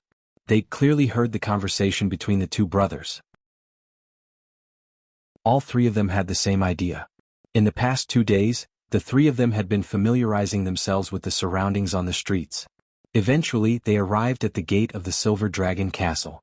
The security at the city gate was very tight, and there were portraits of about a dozen people on both sides of the city wall. The three of them leaned over to take a look. To their surprise, there were portraits of the three of them. However, none of them had disguised themselves, and Liamo hadn't changed his appearance either, so he wasn't afraid of being recognized. "Hey brother, what kind of people are those portraits on the wall?" Yun Maxiao grabbed an elderly man wearing a hat and asked. Usually those who wore hats were gray-haired, low-ranking silver dragons, and they were easier to talk to. "Those? Other than the 3 black-haired ones, they're from a low-ranking continent, the rest are members of the magical bandits," the elder replied. "Oh, so they're from the magical bandits. Thank you, elder." Yun Maxiao really wanted to know who the magical bandits were. He didn't dare to ask for fear of exposing himself. However, after the incident, the three of them still managed to find out what kind of existence the magical bandits were. It was said that there used to be 3 races on the extreme abyss continent: the silver dragons, the demonic dragons, and the demonic cultivators. Later, both the demonic dragons and the demonic cultivators withered away, leaving only the silver dragons. The demonic dragons completely disappeared, but the remnants of the demonic cultivators formed the magical bandits. The demonic cultivators of the magical bandits burned, killed, and plundered. Even after tens of thousands of years, they still hadn't been eradicated. On the wall were some of the leaders of the magical bandits. As the saying went, the enemy of an enemy was a friend. To a certain extent, these members of the magical bandits were friends of Xuanhuan's trio, and it wouldn't be a bad thing to get to know them. According to their observations, the Silver Dragon Castle was not only heavily guarded, but the castle walls were also exceptionally tall. The walls weren't made of stone, but rather seemed to be carved out of an enormous block of ice. They were so slippery that even Liamo couldn't climb them. So far, the three of them had only discovered 2 ways to enter the castle: through the front door or by flying on their swords. From time to time, the three of them would see swords flying into the castle from afar. However, if Xuanhuan's trio were to use this method, they would likely be killed by hidden experts before they could even reach the castle walls. The three of them even purposely probed the cultivation of the people around them. The weakest among them was a beggar on the side of the street, roughly equivalent to a 9th-rank blade master. Even the shopkeeper was a peak-rank blade master. This result was quite a setback for Yun Maxiao. The three of them spent the next 3 days familiarizing themselves with the Silver Dragon Castle and its surroundings. On the evening of the 3rd day, Yun Maxiao invited the innkeeper into his room for a table full of good food and wine. "Thank you for taking care of me these past few days. Here's a toast to you." Yun Maxiao toasted the innkeeper. "You're too kind, my friends." The innkeeper finished his wine and was slightly tipsy. "It's my honor to have the 3 of you here. I can tell that the 3 of you aren't ordinary people." The 3 of them had been staying in the inn for the past few days, and they were very generous with their spending spirit stones like flowing water. The banquet table in front of them was worth more than 100 high-grade spirit stones, and it was specially booked from the famous Soaring Dragon Hotel in the city. People liked generous people, and the innkeeper was even more so. "When the 3 of you entered the inn that night, I noticed that the 3 of you looked very familiar." The innkeeper said, "The 3 of you look like the people on the portrait posted outside the gate of the Dragon Castle." When the 3 of them heard this, their hearts skipped a beat, and they prepared to take out their weapons to silence the innkeeper. But the innkeeper's relaxed expression didn't seem to indicate that he knew anything. The innkeeper burped and pointed at the 3 of them with a finger. "You're from the demon thieves, aren't you?" The 3 of them heaved a sigh of relief. After a long while, Liamo asked, "You don't seem to be afraid of the demon thieves." "Others might be, but I'm not." The shopkeeper smiled and said, "Because I have dealt with the magical thieves before. My shop has received them before." The innkeeper lowered his voice. "They're not as cruel as people say they are. They only kill people in the castle or those who are related to the important figures in the castle. They won't do anything to ordinary people like us. As long as they don't hurt me, I'll just do my business and pretend to be blind and deaf. Innkeeper, you're right. The people who destroyed my sect were the Silver Dragon Elders and their lackeys, not the commoners, Yun Maxiao said. Yun Maxiao continued, that's why we have a business proposition with you. Would you be interested? As soon as Yun Maxiao's voice fell, Liamo took off a storage ring from his hand and said, there are 10,000 high-grade spirit stones in this ring. If you're willing to do this business, these spirit stones are all yours. The shopkeeper stared at the storage ring with a greedy glint in his eyes. He wiped his mouth with his hand and said, what business? Tell me, as long as it doesn't kill me, I'll do it. The innkeeper's avaricious nature was ingrained in his bones. The three of them catered to his tastes and it worked. To tell you the truth, we chose to stay at your inn because we knew that you had a brother working in the castle. A good friend of ours has been imprisoned in Dragon Castle, and we'd like to see him one last time. We'd like to ask the innkeeper to help us talk to your lord and find a way to let us see him one last time, Yun Maxiao said. Well, the innkeeper looked troubled. My brother is a cautious man, so this won't be easy. High risk comes with high reward, Yun Ruoyan replied. She took off a storage ring from her finger and placed it next to Li Mo's ring. I still have 5,000 high-grade spirit stones here. If you're willing to take the risk, all of them are yours. The innkeeper rubbed his hands together in excitement. After a long while he finally made up his mind. I'll give it a try. I'll let you know tomorrow night. The three of them waited in the inn for an entire day. By the second night, not only was the innkeeper's brother unwilling to help them, but he had even reprimanded the innkeeper. If that's the case, we'll have to think of something else, Yun Maxiao said helplessly. The innkeeper, however, wasn't in a hurry to leave. After a moment's hesitation he said, I have another idea. Would the three of you be willing to give it a try? What is it? The three of them asked. My brother sent word today that he's taken over the prison food business in the castle. From now on, we'll be in charge of making and delivering prison meals. The three of you can disguise yourselves as prison food deliverers and sneak in. Sure. The three of them's eyes lit up. All right, it's settled then, the innkeeper said. We'll start making the first batch of prison meals in 2 days. But let me warn you, if you're exposed, don't drag me down with you. That won't happen. We're just going to see him off and ask if he has any unfulfilled wishes. Besides, the castle's impenetrable, and the three of us won't be able to save him, Yun Ruoyan said, handing her storage ring to the innkeeper. Yun Ruoyan handed her storage ring to the shopkeeper. Take this as a deposit, and we'll give you the other 10,000 once we're back from visiting our brother. The innkeeper took the 5,000 high-grade spirit stones and left with a smile. 2 days later, before dawn, Yun Ruoyan, Liamo, and Yun Maxiao donned the innkeeper's uniforms and dragged a cart full of leftovers toward the castle.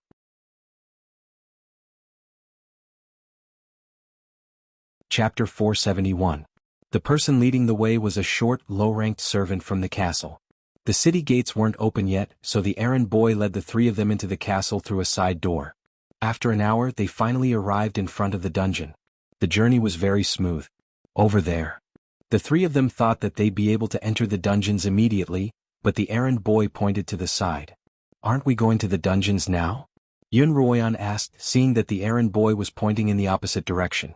Your store's trash has to be cleaned before it can be eaten, right? The errand boy glanced sideways at Yun Ruoyan.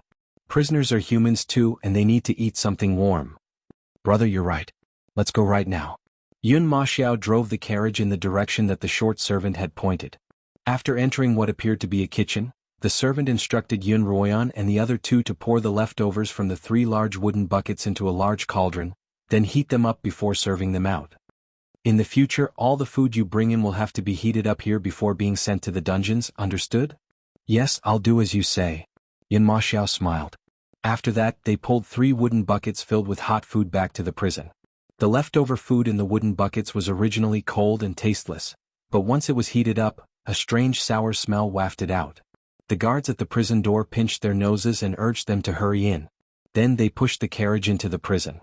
By then, the sky was already starting to brighten, and it was time to distribute the food.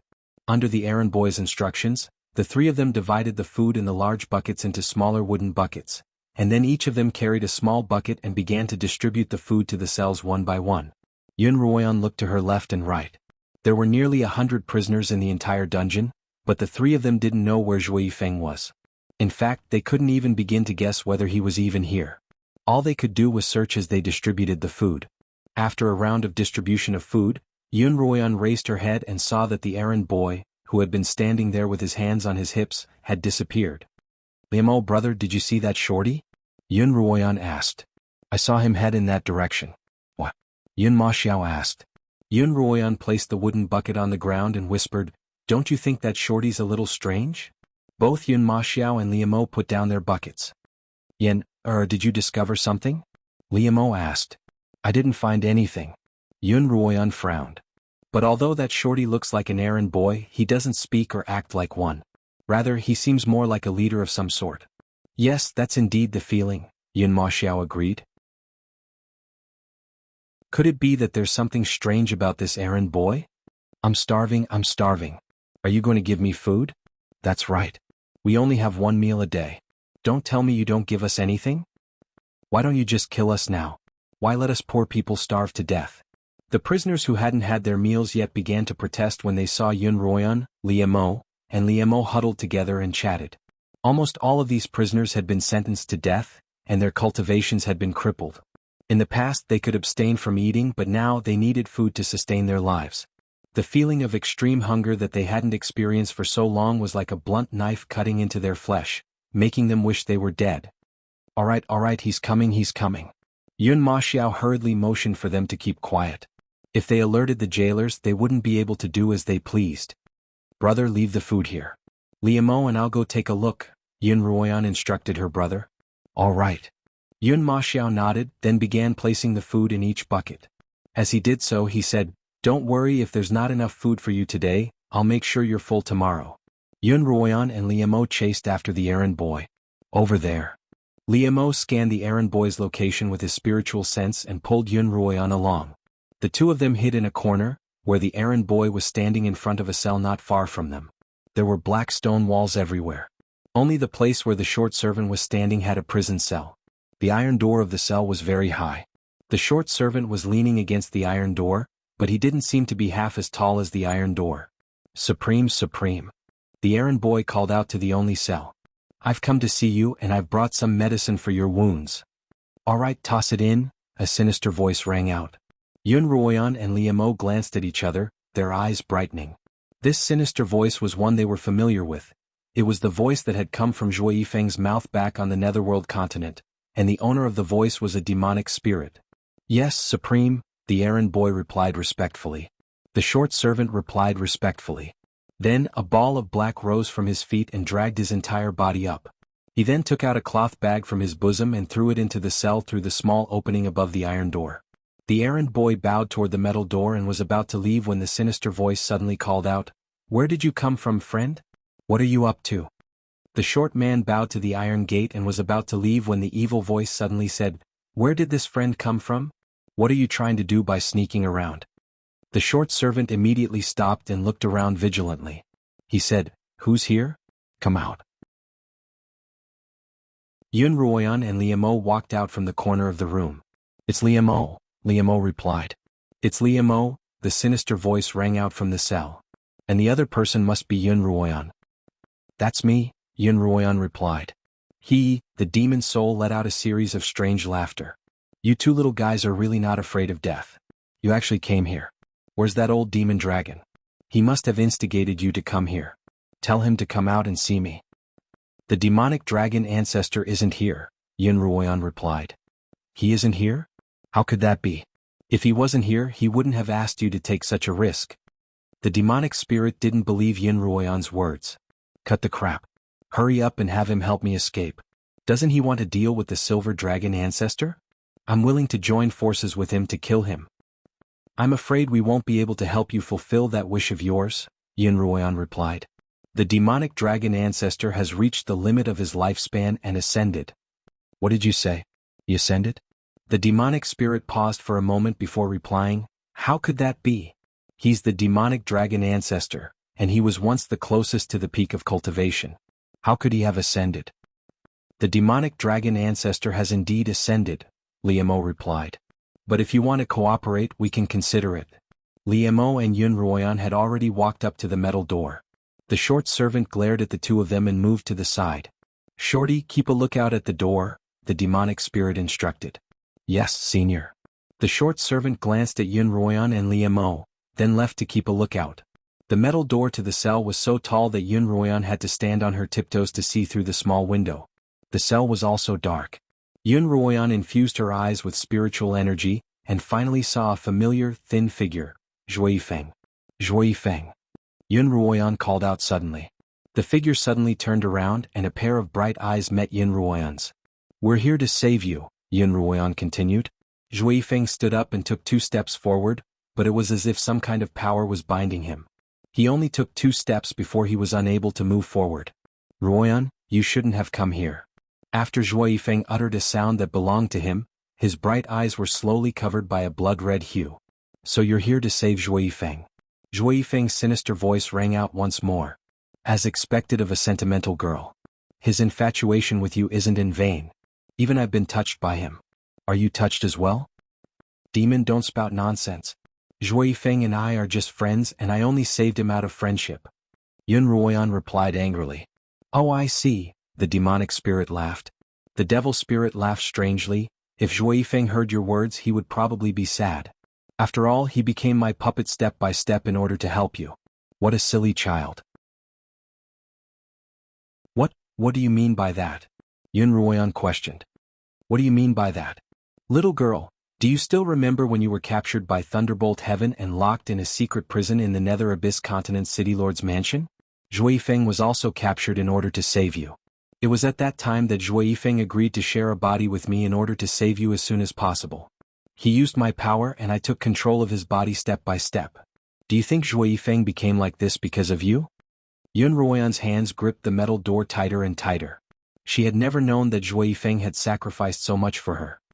Liemo placed a hand on Xuanhuan's shoulder, then slowly tightened his grip. Everything Xuanfeng did was of his own free will. It's not your fault. But he did all of that for me. Xuanhuan turned back to Liemo, her beautiful eyes filled with tears. Xuanfeng was the first friend she had made after her rebirth, and the one she trusted the most. Yet, this friend of hers had sacrificed himself for her. Only now did she realize that it was impossible for Xuanhuan not to blame herself for her actions. That's why we have to save him, then do our best to make it up to him, Liemo continued. Alright, we have to save him, then make it up to him. Xuanhuan nodded. What do you want in exchange for letting Xuanfeng go? You can state your conditions now.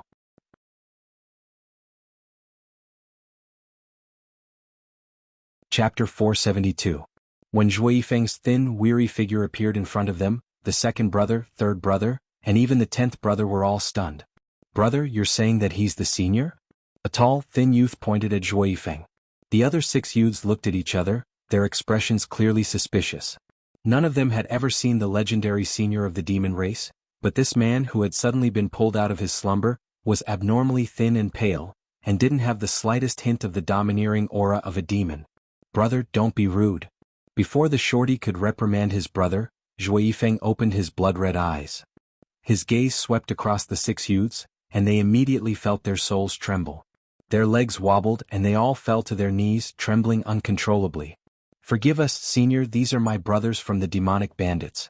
Their cultivation and foresight are too shallow, and they've offended you. The demon spirit closed his eyes and retracted his aura. I need to go into seclusion immediately to recuperate. The demonic bandits immediately arranged a place for the demon spirit to recuperate. Xuanhuan and the others wanted to leave, but they were stopped by the other demonic bandits. Brother Shorty, what's the meaning of this? Xuanhuan asked. Xuanhuan and Liemo's expressions were grim, but Xuanhuan was the only one who could maintain a smile. You're all the senior's friends, so of course we have to treat you well, the only woman among the 6 youths spoke up. The only female among the 6 said, also, our big brother has a name. His name is Xuanhuan. Oh, Brother Huang. Xuanhuan immediately corrected himself. What do you mean? We're just hoping to keep the 3 of you here for a few days, Xuanhuan replied. If the senior doesn't see you when he comes out of seclusion, he'll surely blame us for not being a good host. That won't be necessary, Xuanhuan replied. We still have things to do. Once your senior comes out of seclusion, we'll come find him. We'll be staying at the Spirit Cloud Tavern, and you can come find us if you want. The shorty said helplessly, to tell you the truth, we never let anyone other than the magicians know about this place. It's not that I don't trust you, it's just that the High Lord is currently recuperating and we don't want to complicate matters. So if you want to leave, please wait for the High Lord to recover and listen to his arrangements. Although Xuanhuan wasn't happy with their insistence, she agreed to their request to stay until the demonic spirit emerged from seclusion. Considering that they might be useful to her in the future, she agreed to their request. Brother Huang, I made a promise to the prisoners in prison today. You have to help me with this matter, Yin Ma Xiao said. Don't worry, it's a small matter. Huang Chuan was in charge of delivering food to the prisoners, so it was not difficult for him to add some good ingredients to the daily pig feed. Big brother Huang, Mo Ling was rescued by you guys. Once the prison guards find out that he's not in the prison, will you be suspicious? Yun Ruoyan's question caused the 6 members of the bandit group to look nervously at Huang Chuan. Don't worry. The High Lord is locked up there and no one visits him even once a month. No one will notice his absence so quickly, Huang Chuan replied nonchalantly. The demon spirit didn't need to eat or drink, and he was bound by a restriction. Under normal circumstances, no one would look after him, unless the first elder of the Silver Dragon clan suddenly thought of him. I've been locked up in a prison for more than 100 years. By the time someone finds out, they won't suspect a lowly dwarf like me, Huang Chuan replied. 5 days later, the demon spirit's recovery was finally complete, and the group immediately began to discuss how they would enter the dragon castle and reach their respective goals. The demon spirit had only one goal, to obtain the holy water and reconstruct his body. In addition to the holy water, Yun Ruoyan's group also needed to locate Empress Shuetong's body. The holy water was hidden in a secret chamber in the Silver Dragon Divine Hall. The security there was very tight and only that old thing Silver Dragon could enter. It took me almost half a year to sneak in, and I was only one step away from reaching my goal, but I was injured by the restriction and ambush that Silver Dragon had set up outside the secret chamber. The demon spirit's face was full of anger. Liemo took out the map of the dragon castle that Empress Shuetong had prepared for him and spread it out on the table. Is this the Silver Dragon Temple you speak of? Liemo asked, pointing to a spot on the map that read Silver Dragon Temple. When Empress Shuetong had given them the map, she had mentioned that she hadn't returned to the extreme abyss continent in 100 years, and that the map could only be used as a reference. Yes, this is the place, the demon spirit replied. This map was left behind by the demonic dragon ancestor before he died, wasn't it? Liemo neither confirmed nor denied the demon spirit's claim. Instead, he changed the topic and asked, have there been any changes to the internal structure of the temple? The sacred palace is a forbidden area for the silver dragons, and only the first elder and their holy maiden are allowed to enter. I've only been there once, so how would I know what it's like? The demon spirit glanced at Liemo strangely. Why are you asking about this? Do you have any other goals other than the holy water? Liemo exchanged a glance with the demon spirit, considering whether or not he should tell him about his mother. If they entered the temple together, they might need the demon spirit's help. Moreover, if the demon spirit became suspicious, even if he didn't ask about the cause and effect, he would surely keep an eye on them. In that case, it would be better to lay the matter out in the open. As a result, Liemo told the demon spirit about Empress Shuetong's body. Apart from the holy water, we'll also need to retrieve my mother's body, Liemo began. That won't be easy, the demon spirit replied. The demonic spirit said directly, I've already alerted the enemy. That old guy Silver Dragon must be guarding against you now. It's not easy to get the holy water, and it's almost impossible to get a body out of the temple. Liemo fell silent. The demon spirit's words were exactly what he was worried about. In that case, we might as well kill the Silver Dragon Elder. Without his interference, it'll be much easier for us to kill him. If we all work together, we might be able to kill him. Yun Ruoyan nodded. Because of Xiaoqiu's existence in the pocket dimension, Yun Ruoyan was very confident. Xiaoqiu was her secret weapon, and she hadn't let Xiaoqiu out all this time. Who knew, at the critical moment, it might become the Silver Dragon Elder's fatal blow. It won't be that easy, the demon spirit replied. Not only is the Silver Dragon a powerful cultivator, but he also lives in seclusion within the dragon castle. Killing him will be incredibly difficult. The crowd fell silent once more. Things are dead but people are alive, Yun Ma Xiao suddenly spoke up. Brother, have you thought of a good idea? Yun Ruoyan turned to her brother. I haven't thought of a specific plan, but think about it. The temple is dead, the secret chamber is dead, and even the holy water and Empress Shuetong's body are dead. If we don't go in, they won't be able to get out. Brother, what do you mean? Yun Ruoyan pressed. What I mean is, if the Silver Dragon Elder is alive, is there a way to lure him out of the castle? It'd be best if we could lure him into an ambush, Yun Maxiao suggested. Can we come up with a plan to lure him into our trap? The crowd continued to remain silent, but not because they were at a loss. Rather, it was because they were thinking of a way to lure the Silver Dragon Elder out of the castle. Lord, I have something to say. Xuanhuan, who had been standing to the side, bowed to the demon spirit. Speak. 3 of my brothers used to work in the castle, and they received a piece of news not long ago, Xuanchuan began. The current holy maiden of the Silver Dragon clan often goes out to play in disguise. Could we use her as bait to lure the Silver Dragon Elder out?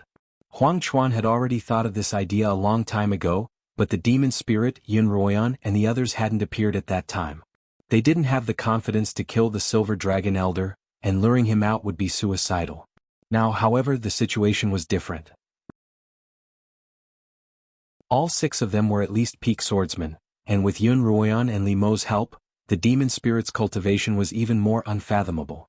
If they were to gang up on the Silver Dragon Elder, they would have a good chance of winning. I've heard from Mother that the Holy Maiden is very important to the Silver Dragon clan. If we capture her, the Silver Dragon First Elder will be very anxious, Li Mo said. The Holy Maiden's importance to the Silver Dragon clan was evident from the incident with Empress Xuetong. Back when Empress Xuetong had escaped to the Xuanhuan continent, she had been found by the Silver Dragon Elders, who had retrieved her body and stored it in the shrine. Empress Xuetong had also told him that the Holy Maiden's life was particularly dull, and that her freedom was restricted. She wasn't allowed to interact with men, which was why she had fled so desperately. It seemed that the current Holy Maiden, like Empress Xuetong, was fed up with life in the demonic dragon castle and had sneaked out to seek entertainment. That's indeed a good idea, the demon spirit agreed. Mo Ling agreed. He then turned to Huang Chuan and ordered, "Tell your 3 brothers to keep a close eye on this saint lady. If she sneaks out again, immediately report to me." Huang Chuan replied sadly, "When my 3 brothers found out that you'd been captured, they accidentally exposed themselves in order to find out your whereabouts. I'm afraid they're all in dire straits by now." Mo Ling, who always had a sinister temperament, showed a rare expression of emotion. He stood up from his seat, and his sinister voice became a bit solemn. "This lord will remember your loyalty. This lord will definitely avenge them." "Thank you, senior." Huang Chuan bowed once more. "Brother Huang, you've lived here for so many years. I'm sure you have a way for us to sneak into the castle. It'd be best if we could get close to the Holy Maiden," Yun Ruoyan suggested. Huang Chuan thought for a moment. "As far as I know, the current Holy Maiden has a fiery temper, and her personal maids usually don't last more than a month." He turned to Yun Ruoyan and continued, "If you're willing, Miss Yun, I can think of a way to get you into the castle as the Holy Maiden's personal maid."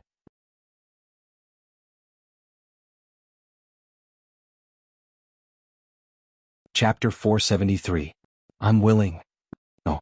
2 voices rang out simultaneously, Yun Ruoyan's and Li Mo's. "Would you 2 like to discuss this?" Huang Chuan looked hesitant. "No, I'm willing," Yun Ruoyan hurriedly added. It's too dangerous." Li Mo frowned at Yun Ruoyan. "The Silver Dragon Elder has seen your face before. What if he recognizes you?" "Ruoyan brother-in-law's right," Yun Maxiao agreed, then turned to Huang Chuan. "Is there anyone looking for a male servant?" Huang Chuan shook his head. "A holy maiden must be as pure as ice and as pure as jade, and no other men can approach her except the first elder." "So I'll go," Yun Ruoyan insisted. "I can disguise myself so that I won't be recognized, and I have Qiuqiu with me. I'm a 2nd-level sword saint now, and with Qiuqiu's protection, it shouldn't be a problem for me to escape if I encounter any danger." As long as her enemies weren't waiting for her, Yun Ruoyan was confident that she would be able to escape as quickly as possible if her identity was discovered. After such a long period of training, not only had her cultivation increased, but she had also developed a forte, escaping. "Li Mo, there really doesn't seem to be any other way but to let the girl take a risk," the demon said. Li Mo glanced at the demon coldly. Didn't he know that this was the best course of action at the moment? More importantly, how could he allow Yun Ruoyan's safety to escape his grasp? If anything were to happen to Yun Ruoyan, all of this would be meaningless. "Brother Li, I can think of a way for you to enter the castle as a guard. Although you won't be able to stay with Madame Li, you'll still be able to save her if anything happens. What do you think?" Huang Chuan could see Li Mo's concerns, so he proposed a compromise. Brother Huang, why didn't you say so earlier? Since you're so capable, why don't you get me in as well? No. Huang Chuan refused without even thinking about it. Why not? Yun Ma Xiao didn't understand. Because you don't have the bloodline of the Silver Dragon race. Huang Chuan said, those without the bloodline of the Silver Dragon race are not qualified to enter the Dragon Castle. According to Huang Chuan, although the Silver Dragon clan reigned supreme on the extreme Abyss continent, there were still a few other clans. All of the non-humans were mixed in with the gray hair. For example, he and his other 6 brothers did not have the Silver Dragon bloodline. The 3 brothers with the Silver Dragon bloodline had most likely all been killed. How do you know I don't have the Silver Dragon race's bloodline? Yun Ma Xiao asked doubtfully. My hair has been dyed a silver-gray color that's almost indistinguishable from the real thing. The Silver Dragon bloodline manifests itself on the surface, and the most direct way to tell is through the color of your hair. Is there any other way to detect it? Of course. Anyone who wants to enter the Dragon Castle has to undergo a blood test. Only those who are tested to have the Silver Dragon bloodline can work in the Dragon Castle. But you didn't test my blood. Yun Ma Xiao frowned. Furthermore, my sister Yun Ruoyan doesn't have the Silver Dragon bloodline, so she can't enter the Dragon Castle either. Huang Chuan looked at Yun Ruoyan and narrowed his eyes. No, she has the Silver Dragon bloodline. Although it's a small amount, it's enough. That's impossible. Yun Ma Xiao exclaimed.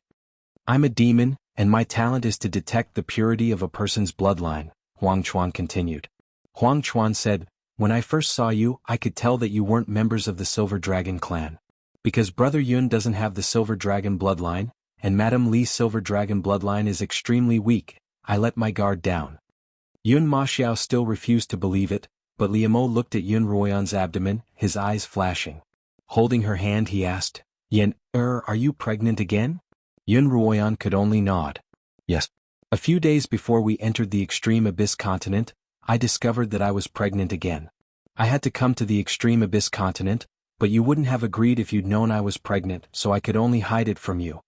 Seeing Li Mo's expression darken, Yun Ruoyan continued, last time, you didn't allow me to enter the abyssal continent with you because I was injured, but I stubbornly followed you. After that, we stayed on the abyssal continent for many years. Although we experienced many dangers, we were both fine. This time will be the same. I believe that as long as we're together, we'll do our best to protect each other, even if there's danger. Yun Ruoyan had learned this truth in real life. Every time she was on the brink of death, she would be filled with fighting spirit as long as she thought of Li Mo waiting for her not far away. She hoped that Li Mo would feel the same way. Ah. Li Mo sighed. Now that things have come to this, I can't send you back immediately even if I wanted to. Xiao could tear through space, but he couldn't, and Xiao seemed to only listen to Yun Ruoyan. Li Mo, trust me. Yun Ruoyan looked at Li Mo. Before, I was only one person, so I was easily impulsive. Now that I'm 2 people, I'll definitely take care of myself for the little fellow. In the end, they agreed that Yun Ruoyan would enter the Dragon Castle and wait for an opportunity to become the Holy Maiden's personal maidservant. Li Mo would follow her into the castle as a guard. The others would wait outside for news of Yun Ruoyan's return. After capturing the Holy Maiden, they would set up a trap to surround and kill the first elder. They waited in the courtyard for another 3 days before Huang Chuan's good news finally arrived. That afternoon he brought Yun Ruoyan to the Dragon Castle. The castle was divided into 3 layers. The first layer was the outer layer, where the prison and the guards' residences were located. Beyond the outer layer was the middle layer, where the important members of the Silver Dragon clan lived and where they handled their affairs. The last layer was the most important part of the castle. The Divine Hall was in the center, and so were the palaces of the Holy Maiden and the First Elder. Huang Chuan brought Yun Ruoyan to the outskirts of the prison and waited near the prison. Not long after, a middle-aged woman appeared in the distance. She had a head of silver hair, and although it wasn't as pure as Li Mo's, she would still stand out in a crowd. Mammy Li, you're here. Huang Chuan immediately stepped forward with his 2 short legs. Huang Chuan, the little girl you sent last time is not good. She's too delicate. As soon as Mammy Li approached, she immediately complained to Huang Chuan. The Holy Maiden just slapped her and she was so scared that she trembled all over. The Holy Maiden was so angry. Mammy Li, calm down. Huang Chuan took out a bag of 100 upper-level spirit stones from his arms and stuffed them into Mammy Li's hands. Mammy Li weighed the spirit stones in her hands and looked a little better. She said to Xuanhuan, "You must have earned a lot from the families of these girls, right?" Of course, Xuanhuan would never dare to forget Nanny's kindness. If this woman can win the favor of the saintess, Xuanhuan will be filial to Nanny. Xuanhuan said with a flattering smile. If these girls can win the favor of the Holy Maiden after entering the Dragon Castle, they will get very valuable rewards. You will definitely get a share of the rewards. It's your duty to honor me, Mammy Li said coldly. Mammy Li said very coldly. The bag of upper-grade spiritual stones had been put into her space ring. It's my duty, my duty? Xuanhuan spared no effort in flattering her. Mammy Li would definitely not tell Xuanhuan that although the Holy Maiden was generous, she had an eccentric temper. Everyone loved money, but they loved their lives more. There were no maids in the entire Dragon Castle who dared to serve the Holy Maiden, so she asked Xuanhuan to find a new maid. Fortunately, Xuanhuan was a sensible man. He didn't keep all the benefits to himself, so he was a long-term partner. Let me have a look at the goods this time. Mammy Li's eyes fell on Yunruoyan. Raise your head and let me look at you. Yunruoyan, who had been standing there with her head down, finally raised her head. Mammy Li frowned and said, "Better than the last one. I'll take her." Yunruoyan lowered her head again and thought to herself, "I look better than the last one. How ugly was the last one? No wonder the Holy Maiden is angry. No one will be in a good mood when facing such an ugly face." Before setting off, Yunruoyan had disguised herself, but Xuanhuan said she was too beautiful and couldn't do it.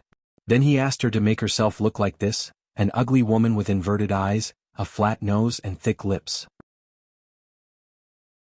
With her current appearance, she would be ugly even on the Xuanhuan continent, let alone on the extreme Abyss continent.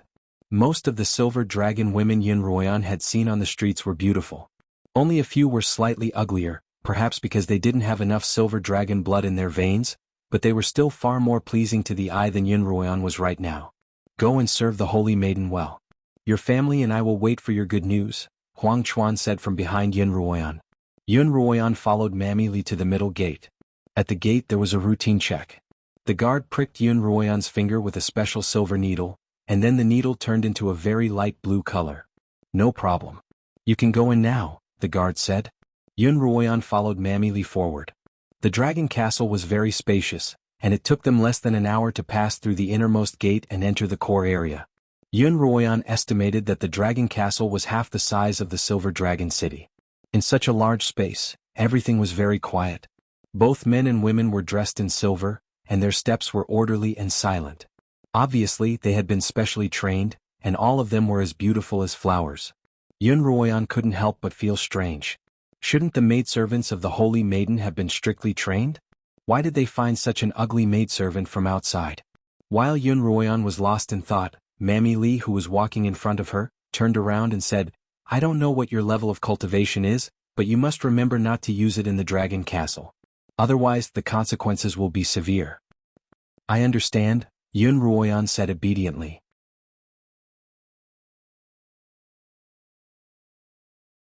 Chapter 474. Seeing that Yunruoyan was very cautious, Mammy Li thought that she was frightened by her conversation with Xuanhuan, so she said, "In fact, the Holy Virgin is not so scary, although she has a bad temper. Remember, when serving the Holy Virgin, you must be patient and careful. You can't be fragile. You can't cry after being beaten by the Holy Virgin." While talking, they had arrived at the center of the Dragon Castle. Yunruoyan was led into a rather gorgeous white palace by Mammy Li. "This is the palace where the Holy Virgin lives. Follow me and don't look around." Mammy Li walked all the way and Yunruoyan followed closely. The palace was very large and there were several courtyards. Yunruoyan was not a person with a good sense of direction. After walking for a few laps, she couldn't tell the directions.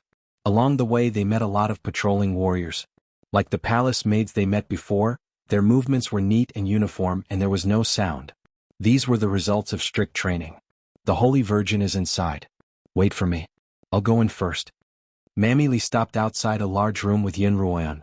She asked Yunruoyan to wait outside and went in. Yunruoyan looked around. She had no idea where she was now.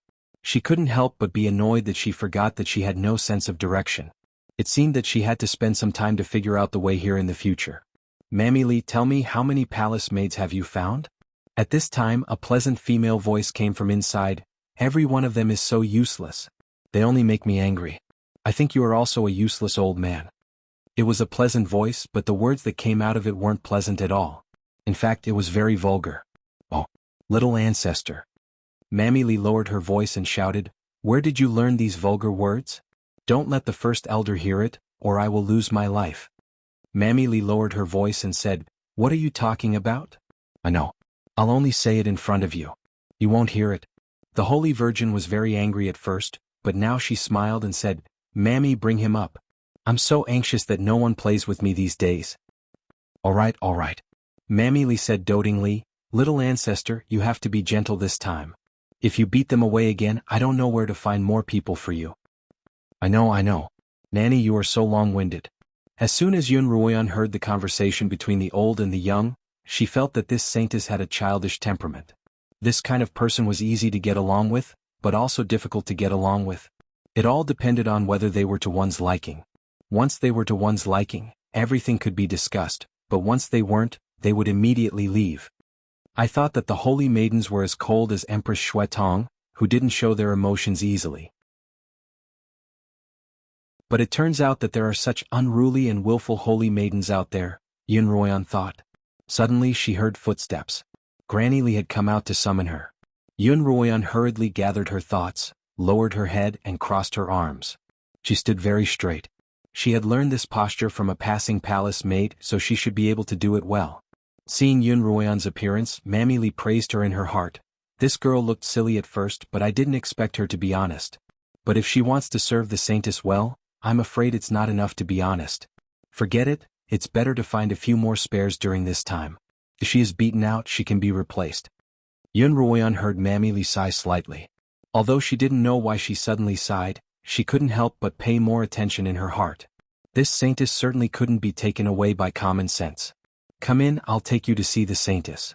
Mammy Lee waved to Xuanhuan, and Xuanhuan followed her into the big house. The inside of the house was more luxurious, and the walls were almost inlaid with upper-grade spirit stones.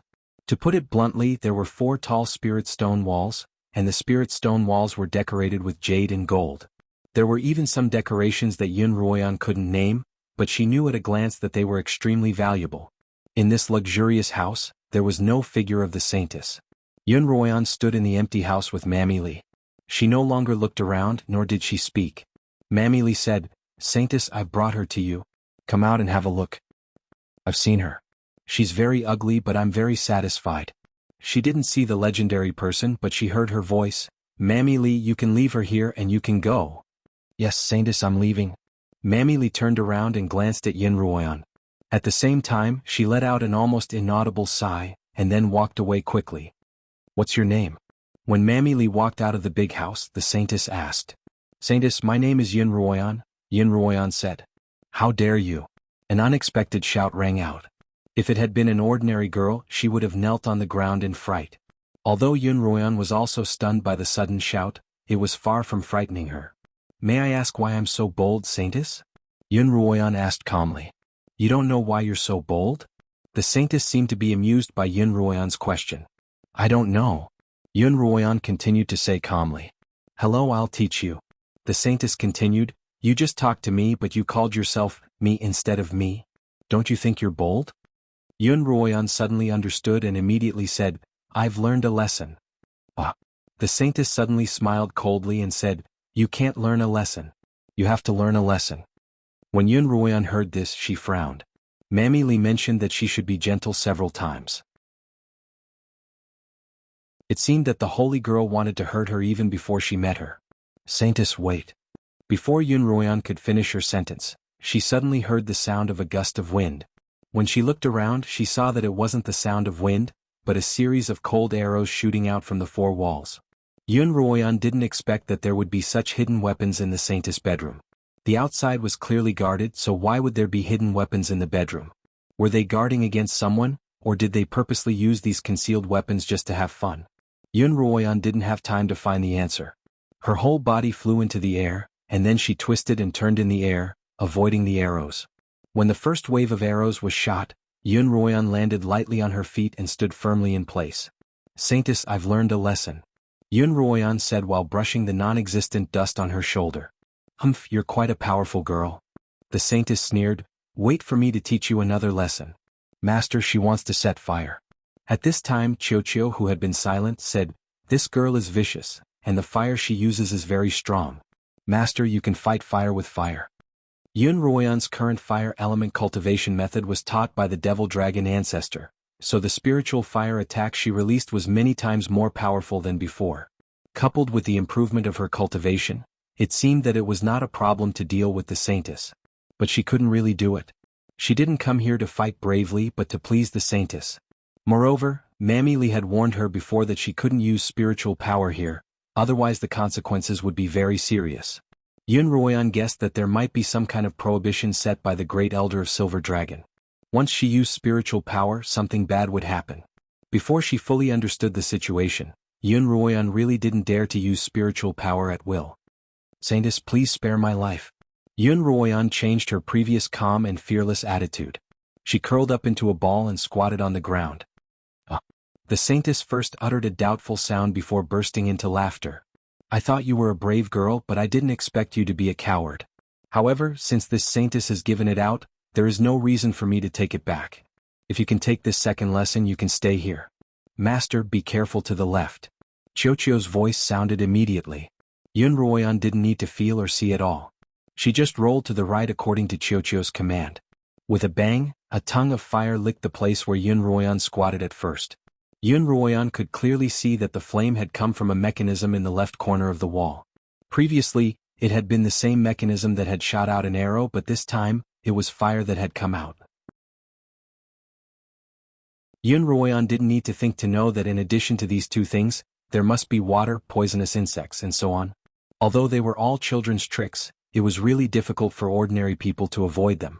The previous maids must have been beaten away in this way. Xiao, I need your help. Xuanhuan said after dodging another tongue of fire.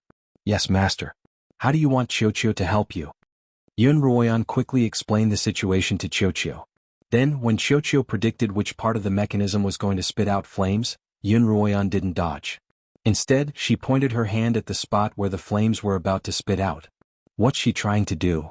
The saintess, who was hiding in the shadows, couldn't help but stare blankly at Xuanhuan's suicidal action. But then she was shocked by the scene in front of her. The tongue of flame was actually absorbed by Xuanhuan's palm, and the entire tongue of flame burrowed into her palm.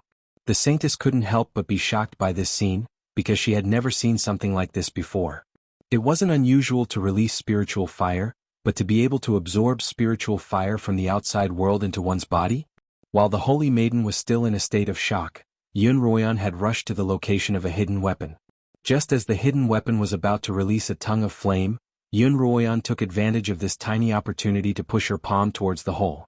The spiritual fire that Xiao had swallowed earlier in the bracelet's pocket dimension was spat out in full force.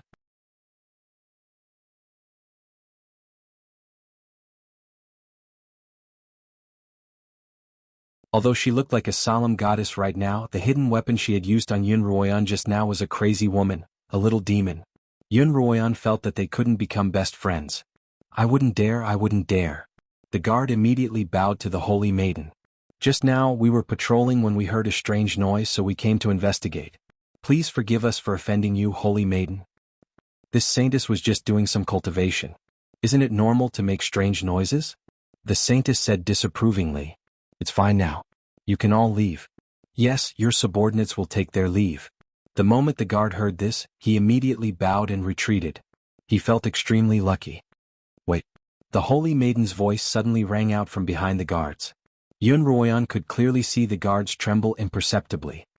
Holy maiden, your highness, do you have any other instructions? The guard turned around and asked. Today's matter is just a small matter. I don't want this matter to reach the great elder's ears. He is very busy every day, so don't disturb him over such a small matter. The saintess was still standing there in a very dignified and solemn manner, and her tone was also very solemn. Yes, your highness. All right, you may leave. Only then did the guards feel as if they had received a special pardon, and they couldn't help but quicken their footsteps. Your name is Xuanhuan? The holy maiden turned around and looked at Xuanhuan, who was still curled up in the corner. Xuanhuan still had a pitiful look on her face. Stop pretending. This saintess saw how powerful you were just now. The holy maiden took a step toward Xuanhuan and casually squatted on the ground. Looking at Xuanhuan, her previous dignified demeanor was long gone with the wind. All right. Xuanhuan also casually leaned against the wall and rested her legs. Just now, she hadn't used any of her cultivation to fight against the mechanism, and it had really made her a little tired. I have so many maidservants, but you're the most unruly one, the holy maiden said. Xuanhuan glanced at the holy maiden who was squatting on the ground and said, although I haven't seen many holy maidservants, from the looks of it, you're probably the most unruly of them all. Xuanhuan had already grasped the holy maiden's unpredictable personality, so the words she spoke were also in accordance with her personality. Sure enough, when she heard Xuanhuan's words, she was stunned at first and then she laughed. Her laughter was like a silver bell, very pleasant to the ear. You're quite an interesting person. I didn't expect that there would be such a fun person like you in the dragon castle, the holy maiden said. Holy maiden, Xuanhuan said. I'm not from the dragon castle. Granny Lee brought me here from outside the dragon castle. My home is in the Silver Dragon City, not the dragon castle. Oh, I see. The holy maiden's eyes immediately lit up. No wonder. The people in the dragon castle are too boring, but the people in the Silver Dragon City are a little more interesting. Granny Lee did a good job this time. You're ugly, but your temperament suits my taste. I'll keep you. Xuanhuan stayed in the holy maiden's palace. Once you met someone with an eccentric and unconventional personality, it was actually easy to get along with her. Although the holy maiden looked cold on the outside, she was actually like a child on the inside. Because she had been imprisoned for so long, she was filled with curiosity about the outside world, and would often chase after Xuanhuan to tell her about the outside world. Xuanhuan actually didn't know much about the Silver Dragon City, but she was experienced and knowledgeable enough to tell her stories about the Xuanhuan continent and the Heiyuan continent. She would add a little more spice to the story, and the holy maiden was actually able to fool her. You're not from the Silver Dragon City, are you?